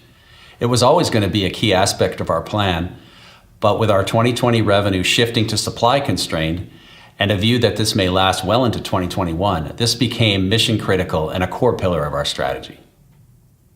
In 2020, supply chain was both a hero and a goat. Heroic increases in capacity of up to 5 times, which was an incredible performance, especially considering our asset-light model of working with a set of long-term manufacturing suppliers. A goat in that our supply remained a limiting factor for our growth. So there is more work to do both short and long term. Some example goals are on this slide. Short term, we will continue our progress to bring our capacity more in line with the new levels of elevated demand. Longer term, we will work to create geographic diversity to reduce our risk and transport times. I'd like to end with arguably our most important platform of our strategic plan, unleashing the power of our team. I'm very proud of the accomplishments of our people and the progress we are making. We pivoted to working from home in 72 hours. Our leaders and our people effectively supported each other through personal and professional challenges. We addressed a series of unexpected and unprecedented challenges to produce record results. We built a stronger, more diverse leadership team. Employee engagement scores have soared, and we were named one of the top workplaces for the 8th year in a row. Our people are the foundation for North Star and give us a strong starting point. By now, you're seeing that our future direction is a profound departure from the past on several dimensions. On this slide is just one illustration, our customer journey. Most of the touch points on our new customer journey take place after the last one of our former model. Delivery of the equipment is now near the beginning of a long-term relationship with our consumer, and many of these dots along the way are relatively new for us. As you might imagine, the profound change in our digital transformation must be carefully sequenced and managed. Existing skills are being leveraged in new ways, and new capabilities are required. Our new Chief People Officer joined us March 1st, and she'll be the champion behind this platform. But I can tell you that every one of our leaders is passionate about people development. Our people have embraced North Star and are all pulling in this direction. We've now covered all 5 pillars of our journey to 2026. You probably have a good idea where we're heading. The wrapper for our strategic plan includes a new set of mission, vision, and values. I'd like to share them with you now. Our values tell our people what we stand for and how we would like them to do their work. Sharing them may give you more confidence that we'll be successful. First, as you've heard, we want every aspect of the new Nautilus to be consumer obsessed. We are focused on fewer, bigger, bolder bets, the biggest opportunities, not a bunch of shiny objects. We have new frameworks and analytics that establish the criteria for the choices we make.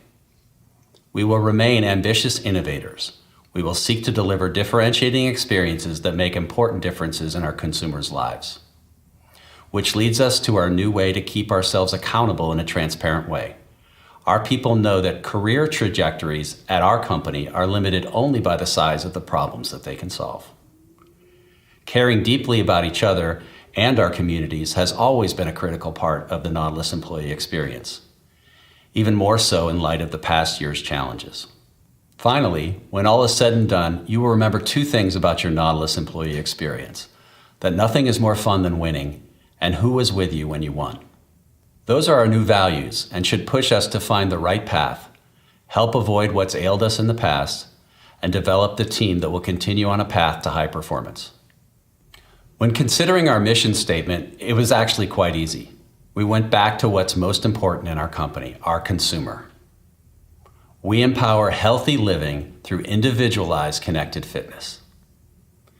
Gary did a great job of explaining how a consumer is not a one-and-done product buyer from our company. The consumer for the new Nautilus is on a long-term journey, and we are here to help them in their pursuit with an emphasis on their unique needs. Now I'd like to leave you with our new vision.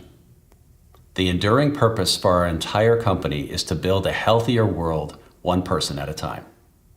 We are inspired by this opportunity to do this to the best of our ability for each and every one of our customers. There you have it, the 5 pillars of North Star, all wrapped up in our mission, vision, and values. At this point, Ina will share an illustration of the ambitious outcomes we believe will result from all of this, our goals, and a sampling of metrics that matter. Thank you, Jim. I'll begin by recapping the progress that this new management team has made in the last 6 quarters. It's been suggested that our company simply got lucky, that we just put up our sails and rode the wave last year. I hope that we've shown you today that our transformation began in the back half of 2019. We took full advantage of the tailwinds in 2020 to improve our financial resources. We ended 12/31 with $94 million in cash and short-term investments compared to only $11 million last year. We optimized our operating model. Really proud of the work we did to reshape our cost structure, which will continue in North Star as part of Pillar 3. As proof points that this management team will proceed forward in a disciplined way, appropriately balancing near-term obligations with long-term strategic priorities, we delivered some early North Star wins. One of the most significant was delivering new embedded screen machines powered by Journey. We saw strong attachment rates and encouraging increases in membership rates. Setting long-term goals in a pandemic is not an easy task. We need to make assumptions about the market and our rate of transformation during highly uncertain times. What I want you to take away from my section are the key assumptions that underpin our targets and the reasons why this management team believes these goals are attainable. With that, let me share with you our North Star financial targets. For revenue, we want to cross $1 billion by fiscal year 26. As a reminder, our fiscal year 22 begins in 2 weeks on April 1st. We want to grow digital to be at least 20% of total company revenue And we'll do that by growing to 2 million members in 5 years. And when it comes to profitability, we want to be the kind of company that can consistently deliver annual operating margins of at least 10%. Obviously, these are not the only ones we'll use to track our progress. Each pillar has its own set of metrics that matter, a mix of operational and financial targets. But for overall North Star, these are the key financial aspirations. So how will we achieve this? Let's take a look at revenue. We believe our revenue plan is built on solid assumptions. We're planning on a 5-year CAGR of 10%, and on the equipment side, it's between 5 and 6.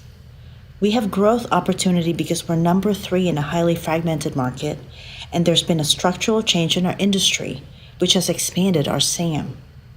Yes, we have a big jump in digital subscription revenue. It's currently immaterial, but planned to be 20% of our sales, or approximately $200 million in 5 years. The planned growth in digital revenue leverages the existing Nautilus ecosystem. The early reads on membership growth after we launch our embedded screen products give us confidence about our near-term goal of 250,000 members by fiscal year-end 22. I want to emphasize that we are focused on the 1 billion and the 10% CAGR. Given the current environment, we don't expect revenue growth to be linear, but we believe we are well positioned to grow. We've built a strong foundation, combining the core strengths of the company with the new assets that this management team has built in the last 6 quarters, and we have momentum coming out of 2020. So turning now to our profitability aspirations. Our historical performance has been volatile. Sales and profits have been inconsistent because of the weaknesses discussed earlier. We were too dependent on effectively advertising and selling hero products on direct.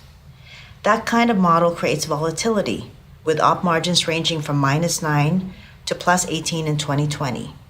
Now, it's important to point out that 2020 benefited from a unique set of circumstances. It seems reasonable, therefore, to consider the 13% achieved in 2016 as our peak operating margin. We want an operating model that can deliver sustainable, profitable growth. The new Nautilus that we are building through North Star will be a fundamentally different company. A recurring digital revenue stream, a broad product portfolio, and a strong omni-channel model reduces revenue volatility. And at scale, subscription margins are considerably higher than equipment's. So we are motivated to get Journey to scale as fast as possible. A more reliable revenue stream combined with higher gross margins creates a path to sustainable operating margins of at least 10%. Of course, we'll have to make some investments as part of this plan, but we'll be approaching it with a pay-as-we-go preference. Unlike others in our space, we intend to be profitable.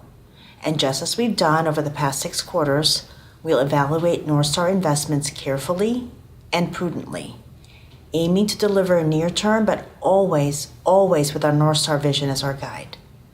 The focusing decisions we made as part of Pillar 3 will free up resources that we can reinvest to fund our continued growth. Also, we will leverage our existing ecosystem of installed products to grow memberships and intend to market Journey as a key ingredient of our products, leveraging currently planned equipment marketing.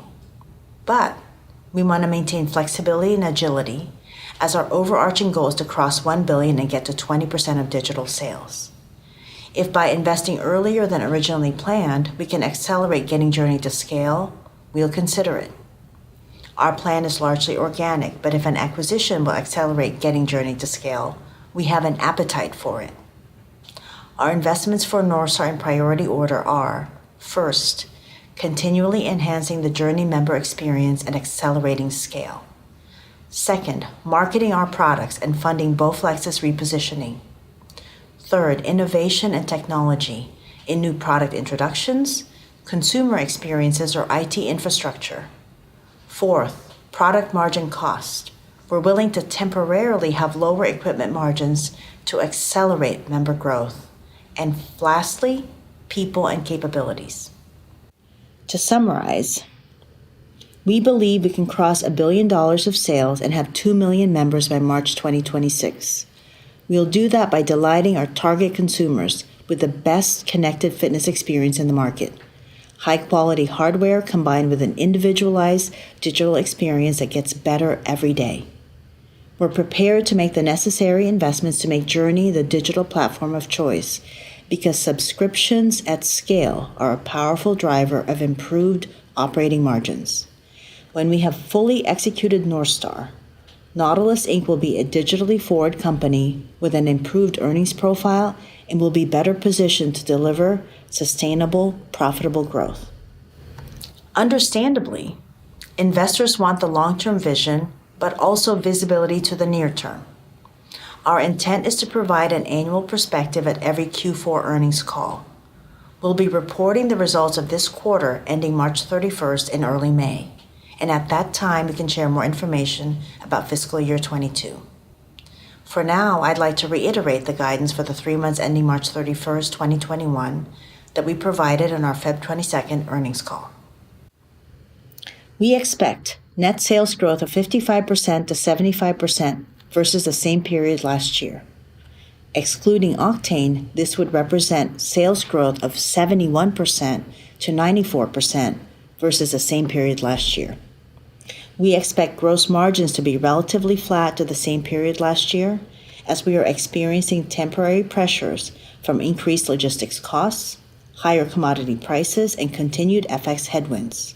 We expect many of these temporary increases to subside as we move through fiscal year 22. We expect operating expenses to be higher in dollars, but achieve leverage as these expenses are expected to be lower as a percent of sales than the same period last year.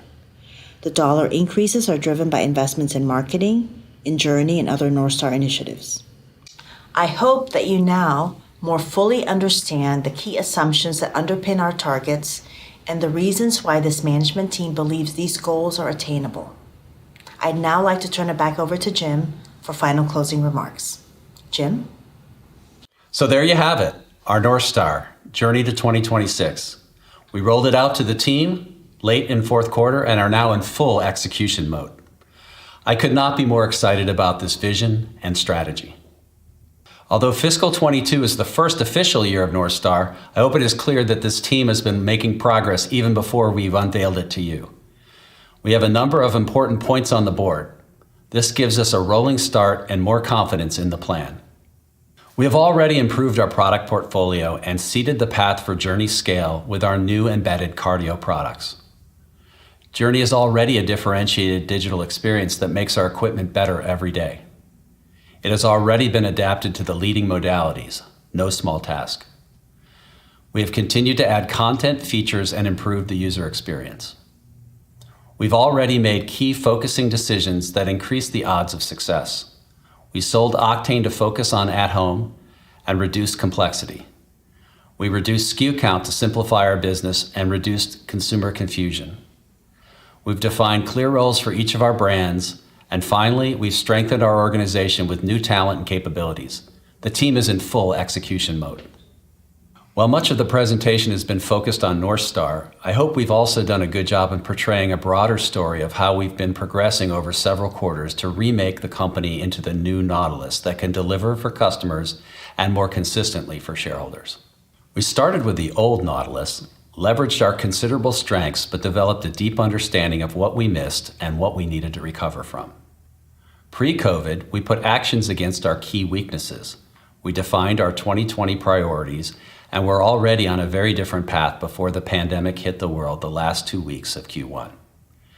When COVID hit, we faced incredible challenges and showed great agility and grit. We did our very best to execute and capitalize short-term in every way that we could. As the pandemic persisted, we shifted priorities. During this time, we built durable assets, new customers, new retail distribution, new talent, and more financial resources that will benefit us even when the world progresses to its new normal. On top of this, we charted our new long-term vision and strategic plan, rolled it out, and put some points on the board. The new Nautilus is not just North Star or pandemic-driven results, but a story that has been unfolding for some time. Those who have followed us closely appreciate this. I hope we shined a light on our broader progress for more investors, and that our successes so far give you more confidence in our long-term strategy. Before I close, I want to touch briefly on our valuation. We do not believe we are yet receiving appropriate credit for our opportunity and our recent momentum and progress towards our digital transformation. Perhaps it is due to limited coverage or that we've not shared this much about our plans and progress before, but it appears we are still being valued more as a hardware company, even though that is no longer who we are, nor where we're headed.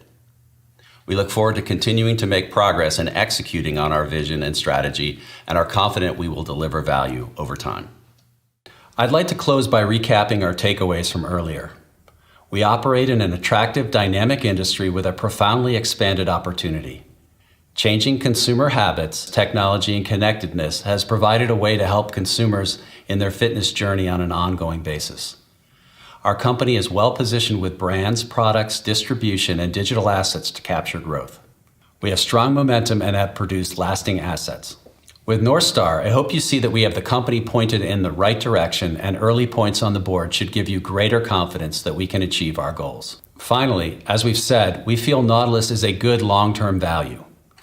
We hope you will join us for this exciting journey. Thank you. Following a 10-minute break to get set up, please join us for the Q&A.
For the Q&A session of today's presentation, due to the number of participants on the call today, we ask analysts to limit a few questions and then rejoin the queue.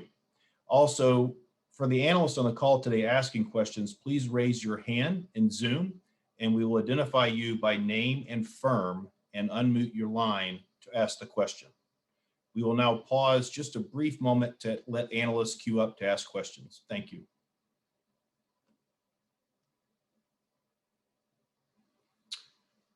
Okay, and our first question today comes from Steve Dyer of Craig-Hallum. Please go ahead, Steve.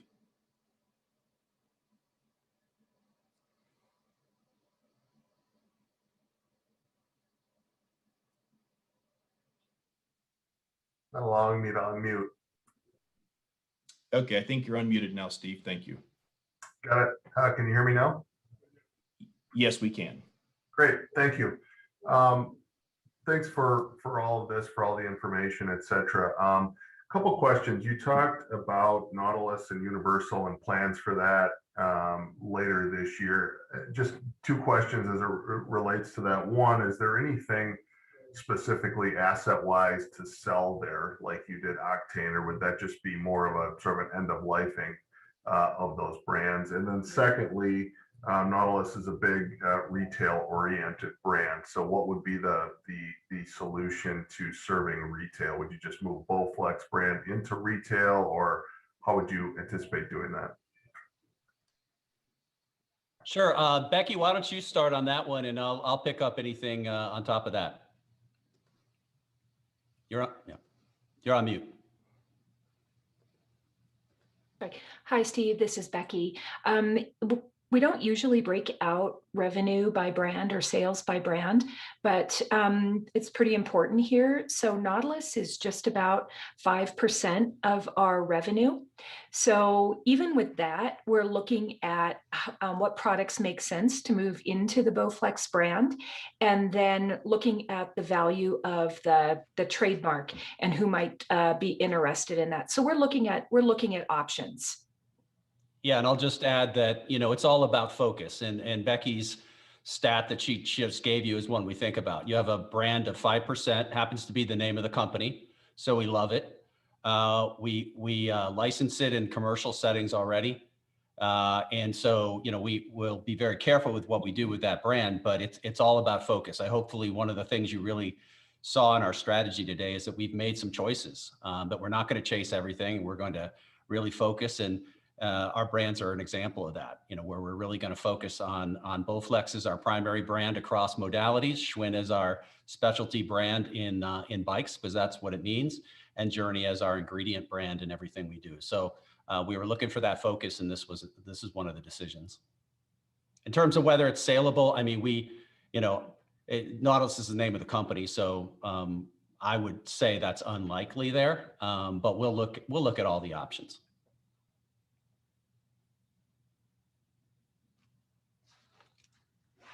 Great.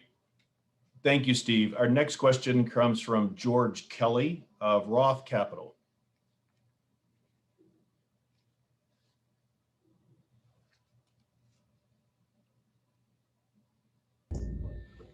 Thanks.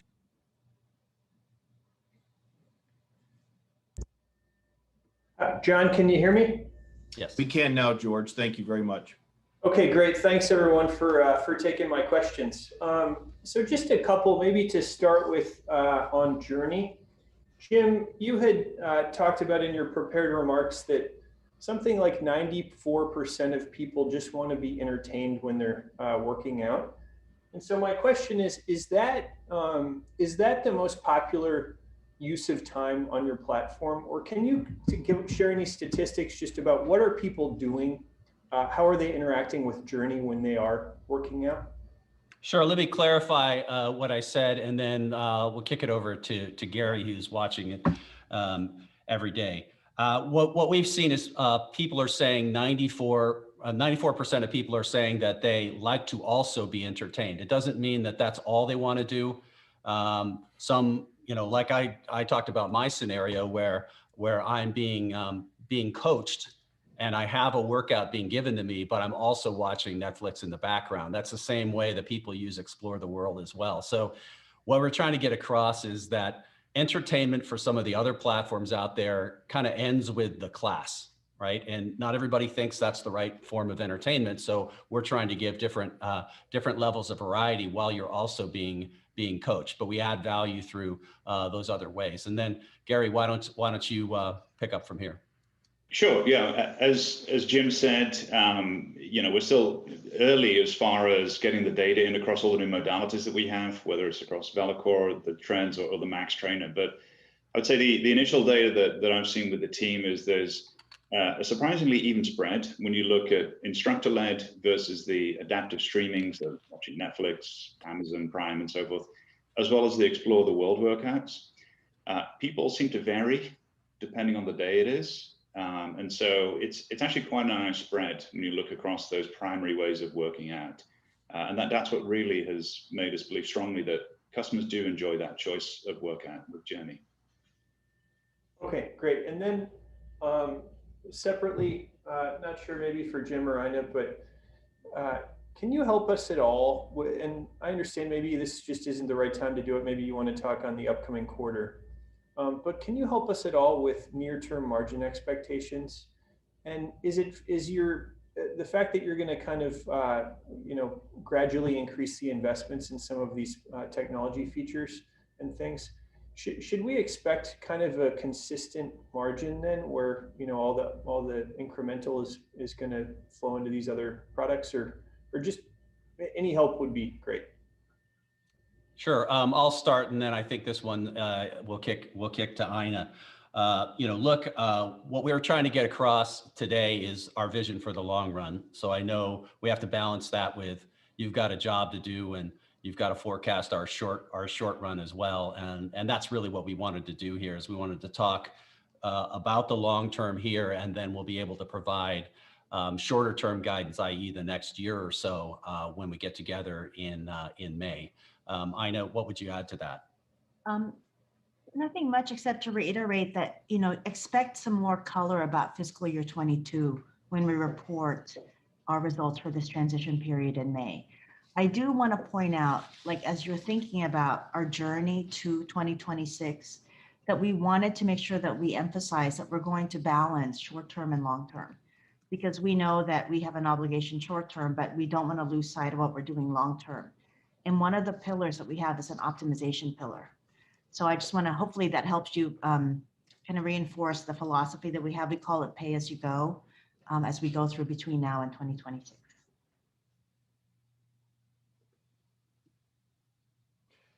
Great. Thank you, George. Hope that answers your question. Our next question comes from Sharon Zackfia from William Blair. Please go ahead, Sharon.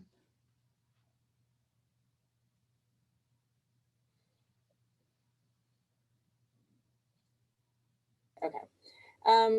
So I guess building on the last question, just so I understand the 10% operating margin goal, is that a sustainable goal, like year in, year out? So, you won't dip back into single digits and it'll just, because I think most of us are anticipating subs will be a higher margin. You mentioned that.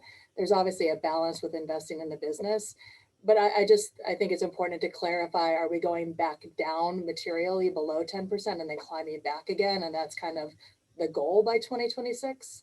Or is it steady as you go, kind of in that 10% plus-ish, it's hard to say, each year? And then I have a follow-up question, if I can. Thanks, Sharon. I appreciate the question, and thank you for joining. Ina, I think this is probably the best one for you.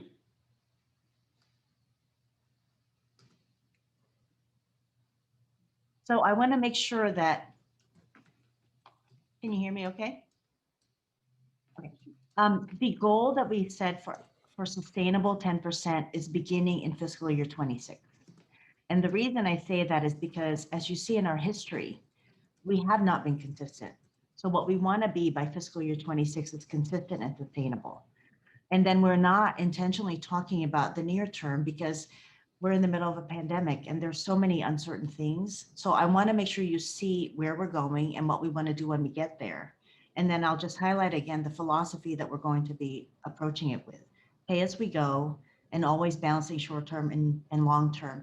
And the reason that's important is because we want to have a lot of optionality. It is so important for us to get Journey to scale. If investing earlier would achieve that, we would definitely consider it.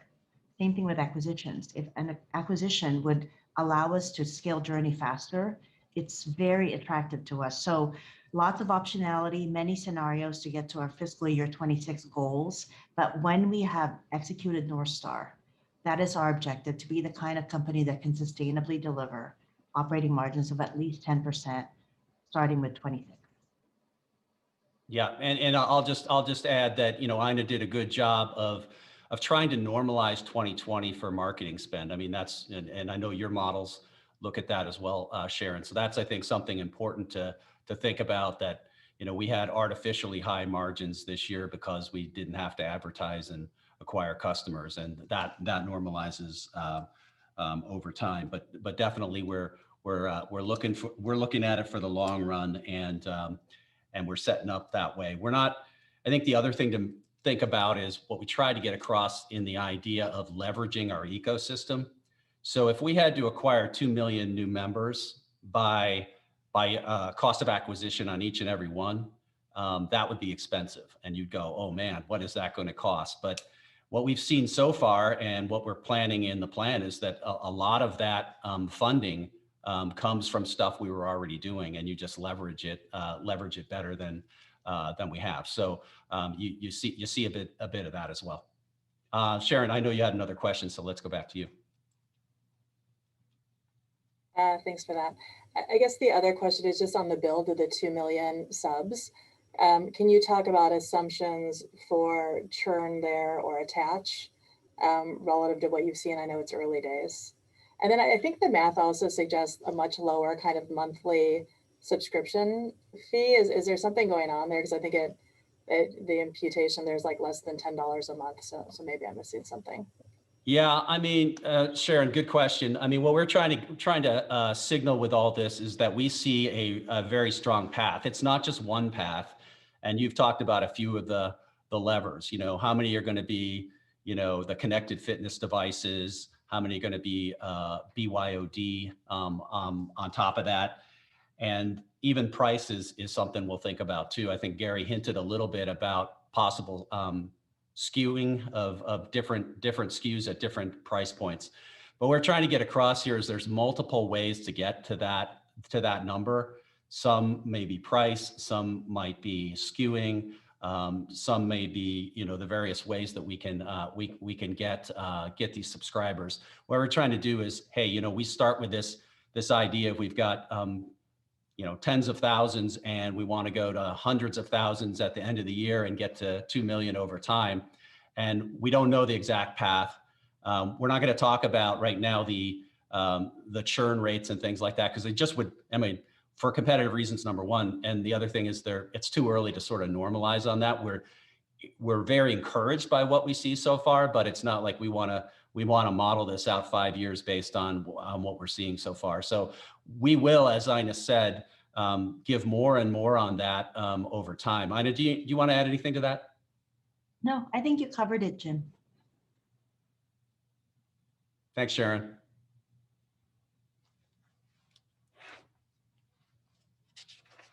Oh.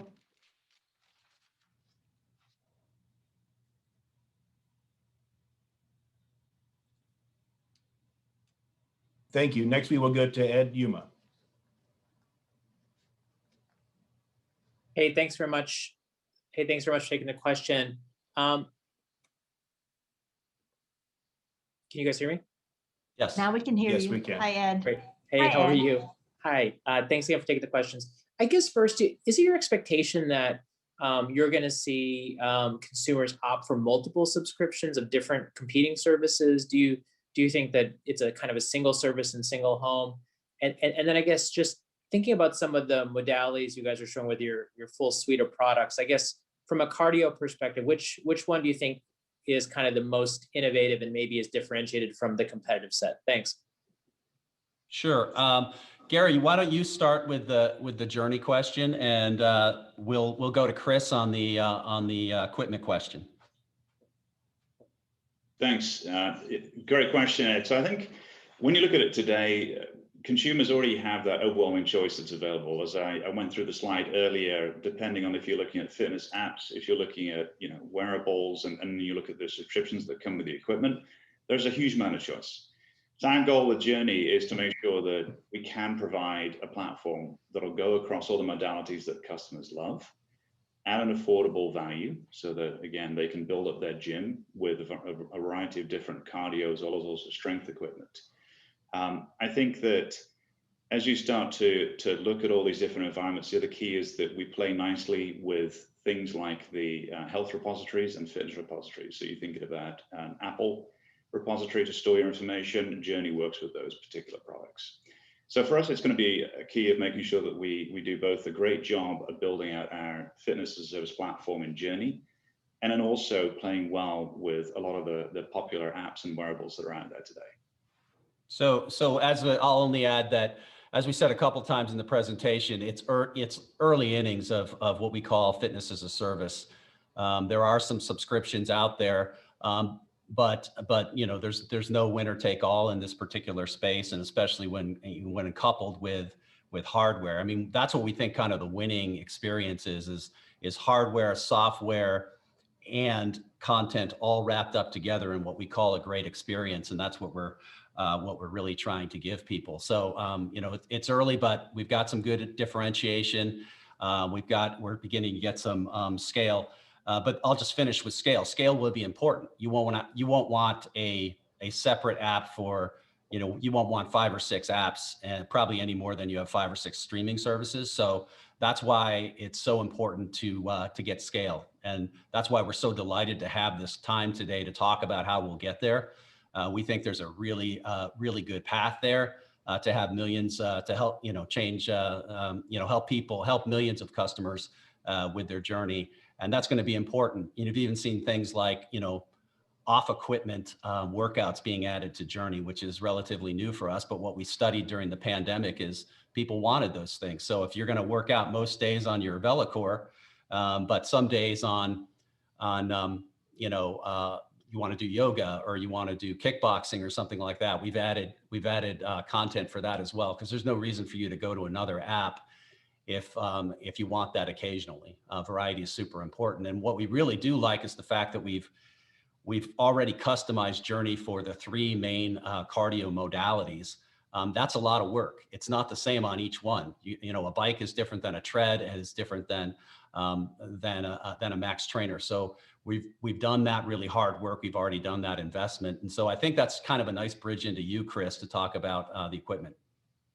Yeah, thanks, Jim. So on the equipment side and innovation side, I think we strive to try and drive 2 things: results and motivation. And so the big innovation is really around making sure that one person at a time, we're really driving performance and workouts based on your physiological capability. But then the motivation side comes in with a variety. So in the case of bike, how do you make cycling much more interesting, that people want to keep doing it? So we added lean to the bike. On the treadmill, how do you make it more engaging? So we added incline training, both incline and decline, and it can follow along with an Explore the World terrain video. How do we do that on Max Trainer? We added arm power so you can get a full body workout. So it's little incremental innovations like that, coupled with the software that we continue to improve on, so that our consumers will always get innovation as part of their subscription.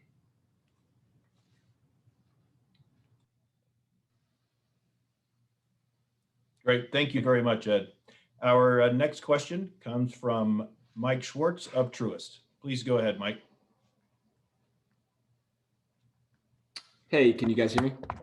We can. Okay, great. Thanks for all the color today. Really, really appreciate it. I just wanted to kind of dig into, I know, maybe the longer range targets, and, understanding it sounds like that 10% is more of a kind of a baseline, which you think is kind of stable, the stable level going forward. But I guess I'm trying to understand, what does a digital, subscription platform look like when it's scaled, just from a profitability standpoint? If I'm doing math and it's anywhere, close, I mean, it looks like you're kind of talking about maybe a baseline profitability for the hardware business in the low single digits. So I guess, is that the right way to think about it? And I guess, why is that the right way to look at equipment profitability longer term? I'm going to try to answer your questions. There are several of them. So let's begin with, why do we think double digit 10% is a good, at least deliver that when we get to finishing North Star and having it implemented? Because I've looked at our history. The highest we ever got was 13% in 2016, because as we said, 2020, that's an unusual year. I mean, the marketing spend was like mid-single digits when normally it's in the teens. So if 13% is the highest we ever got, and that was like really on the back of a highly successful Max Trainer, and then you look at all the other years, it's like -9, +2, +5. So that's very spotty. So we thought, once we get Journey to scale and we've implemented all of North Star, we think that is the appropriate level for us to strive for, that we will deliver at least 10%. And then you're asking about where the equipment margins should be.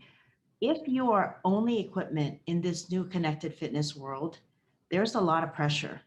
Consumers want screens. They want connectivity. They don't want you to just drop it off in their doorstep. It's heavy, and leave it there. They want you to come in, set it up, take away the old one, take away the boxes, teach them how to connect it. So there's a lot of pressures if you're hardware only. And then Journey at scale, and we've repeated this many times, it's a wonderful thing when it gets to scale, because our adaptive workout, once you set that up for a modality, I mean, you enhance it obviously and continually maintain it, but you don't have to keep rebuilding it. And then, we've said we don't intend to be a live class kind of studio where we create new content like that. Right now, it feels like it's a commodity. So many places you can get content, and we want to be a platform where maybe we can partner with other people to deliver that kind of content. So it's not as huge an ongoing investment on subscription. So when you combine that with the hardware, we think it's really a great path to getting to that nice sustainable margins.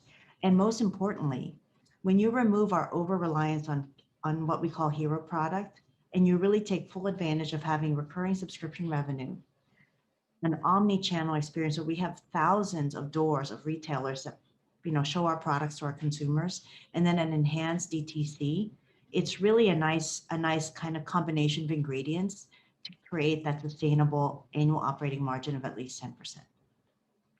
Hopefully I answered your question.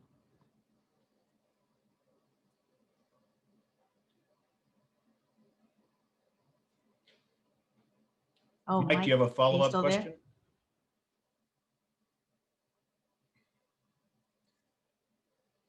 As a reminder, if you have a question to ask, please go to participants and hit the hand. Oh, I think Mike. I think Mike is off off mute. I think we muted him on accident. Mike, did you have a follow-up? No worries. Yeah, just I think Jim, you had mentioned in terms of the way to think about margins and some of the the aspects of investment going forward. You had mentioned that marketing spend was obviously abnormally low in 2020, given everything that went on. Understanding that, but maybe on the promotion side, talk about how to think about that going forward, because I know it was virtually non-existent this year, but where do we settle into over the next maybe 3 to 5 years? Sure. I think this will be a good one for Becky. She's been a champion of the whole idea that when you have a portfolio that wasn't strong in 18 and 19, a product portfolio, and you don't have a lot of confidence, you end up promoting everything. And then you convince, you basically get in this habit of training people to wait for a promotion, which whether you're in retail or you're a direct to consumer brand, that's not a good spot to be. So she's been a champion of that. So let's have her jump in here and give you her perspective. Sure. Thanks, Mike, for the question. Yeah, this has been something I've been super interested in because, when I joined, we were in a scenario where on the direct side, we were promoting something, every week. And we started at the beginning of 2020, before the pandemic, to start to pull back on that, which is pretty tough to do.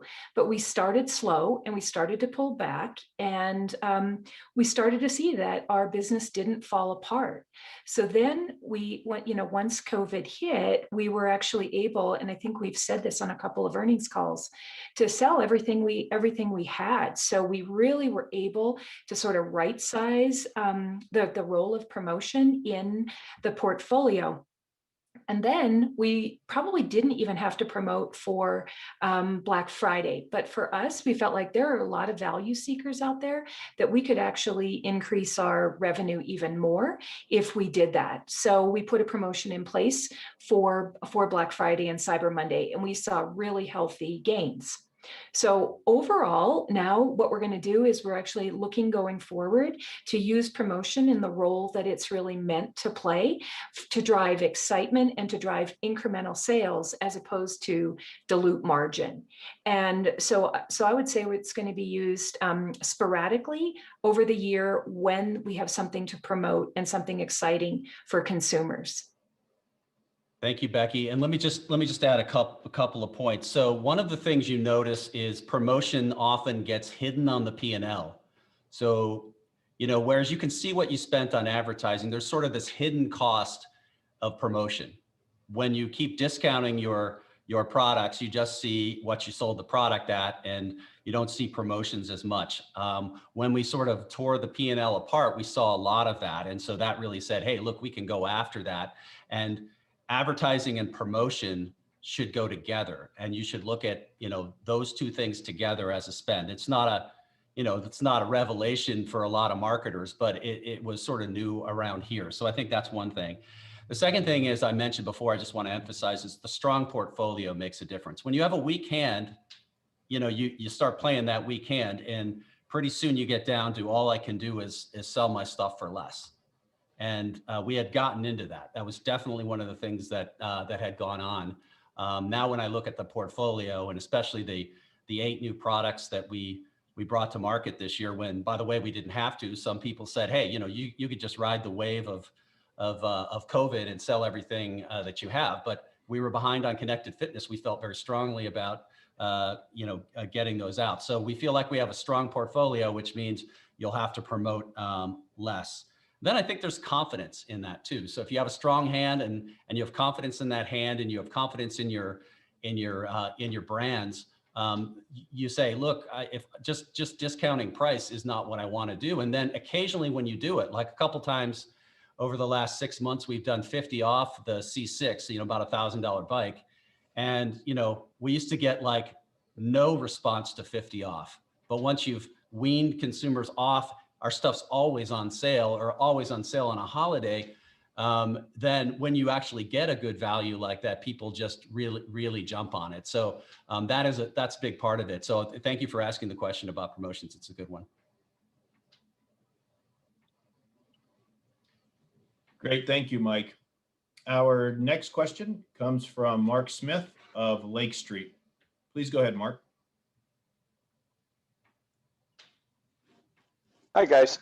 Just wanted to ask, first off, if you can discuss what kind of price increases may be built into the long-term guidance, and really where the brand is as far as positioning right now. Are you in the right place as far as quality and price, or is there more work that you need to do in positioning the brand? So I think Ina can answer the financial question, and maybe Becky, you start on the brand. One thing I will just reiterate from Becky's comments is that our brands are extremely well known, but sometimes they're not known for what you want to be known for. And she painted a pretty telling vision of, sometimes you hear, late night infomercial, Chuck Norris, who never worked for the company, by the way, and some of these things that we're trying to get past. That's why this new digital version of Nautilus, the new Nautilus, is what we've been trying to get across today in some of the videos and in our comments. So Becky, why don't you pick up with that, and then we'll have Ina finish on the financial side. Sure, Jim. Thanks for the question. I think a big part of, where we've been in the last 10 years is we really haven't developed our brand, we've developed products, and we've advertised products. So the pivot here is we've always had really good quality, and that's what retailers would tell you. That's what consumers would tell you. We have the broad assortment, but what we have to do is actually talk to consumers as a brand, not as a product. So that's where you're going to see the investment. And what you saw the ad today, it wasn't specifically about a hero. It was about a broad assortment that comes to you from Bowflex. And the other part of that, and I said it in the prepared comments, is we really talked to one consumer, the person who was predisposed to working out at home.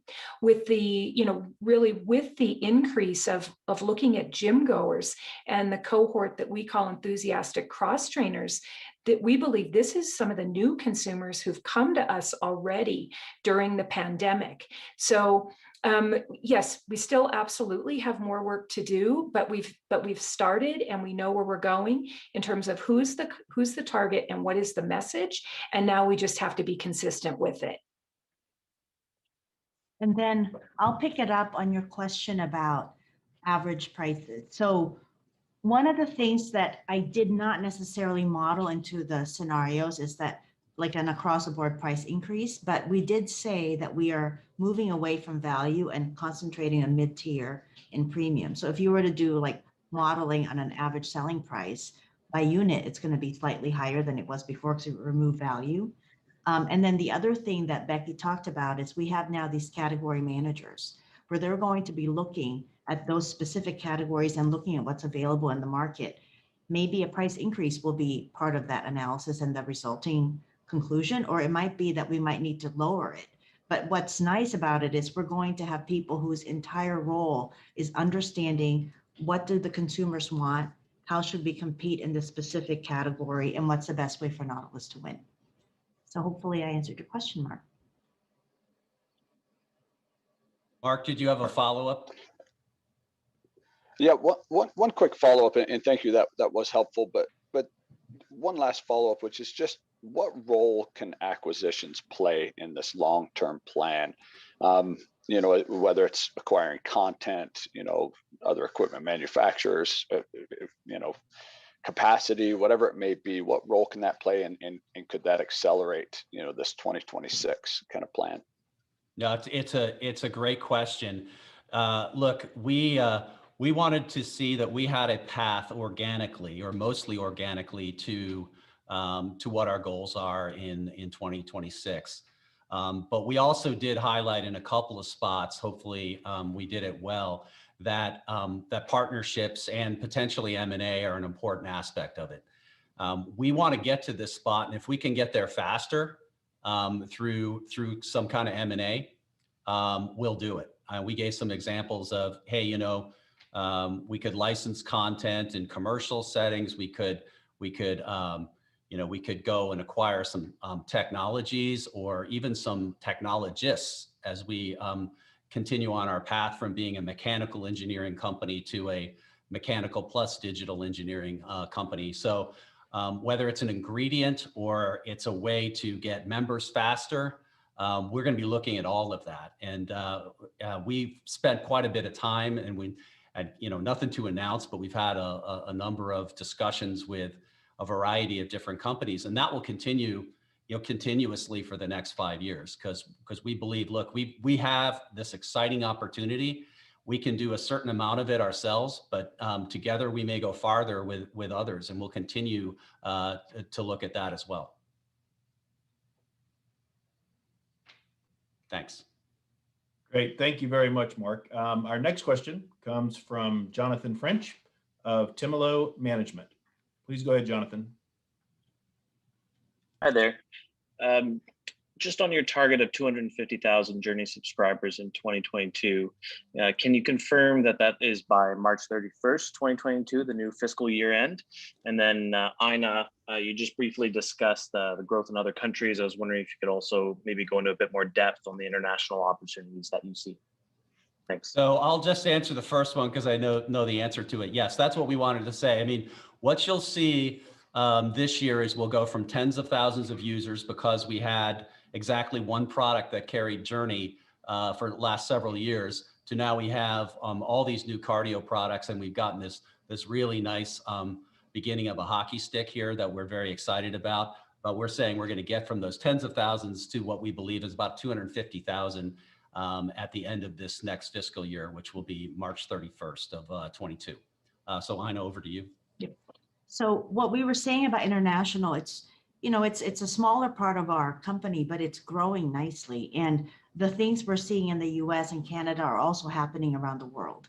So we want to take full advantage of that. And right now, a lot of our work is done through distributors. So for the countries we've determined are our best opportunity areas, like we've ranked them, looked at market size and attractiveness, we're going to begin with a direct to retail model, similar to what we do with the US. And then once we've established that and we've gotten the right brand awareness, we are very interested in doing DTC. So that's one of the things we put into the plan. But as I said, it's later in the plan, so you don't see a lot of the benefit yet. But we're really excited at how it positions us after 26. Like it's the next leg of growth after we get this current version of North Star implemented. Yeah, I'll just add, look, we think international has great potential. And in fact, when I first got here, one of the things we said is we were not getting enough growth out of international given where our brands are and things like that. And we're now getting that growth. So we're not locked into a long-term plan on international. If we see an ability to go to direct to retail or direct to consumer sooner, we may do that because we're going to be looking for growth, not bright shiny objects here and there, but international is one of the few that we absolutely will invest. And we're just going to really look at the markets and when is the right time to go a little deeper in those markets. We love that we're in 80 countries, but if you take a different model like the DTR or the DTC, you get a lot more of the share of that market. And that we're really looking forward to that. So it's all about really sequencing, to what Ina was talking about. You can't do everything at once. Hopefully you all saw that this is a profound change for our company, one that we're already on the path to, but you can't do everything at once. So we're sequencing things, looking at each opportunity, but international is definitely one of the ones that we have our eyes on. Thanks, Jim. Jonathan, did you have a follow-up question?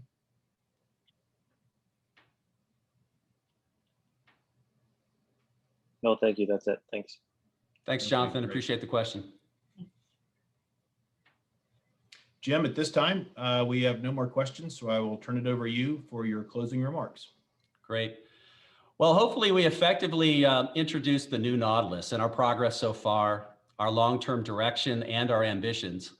What was formerly an equipment company is in the midst of an incredible digital transformation focused on the full fitness experience.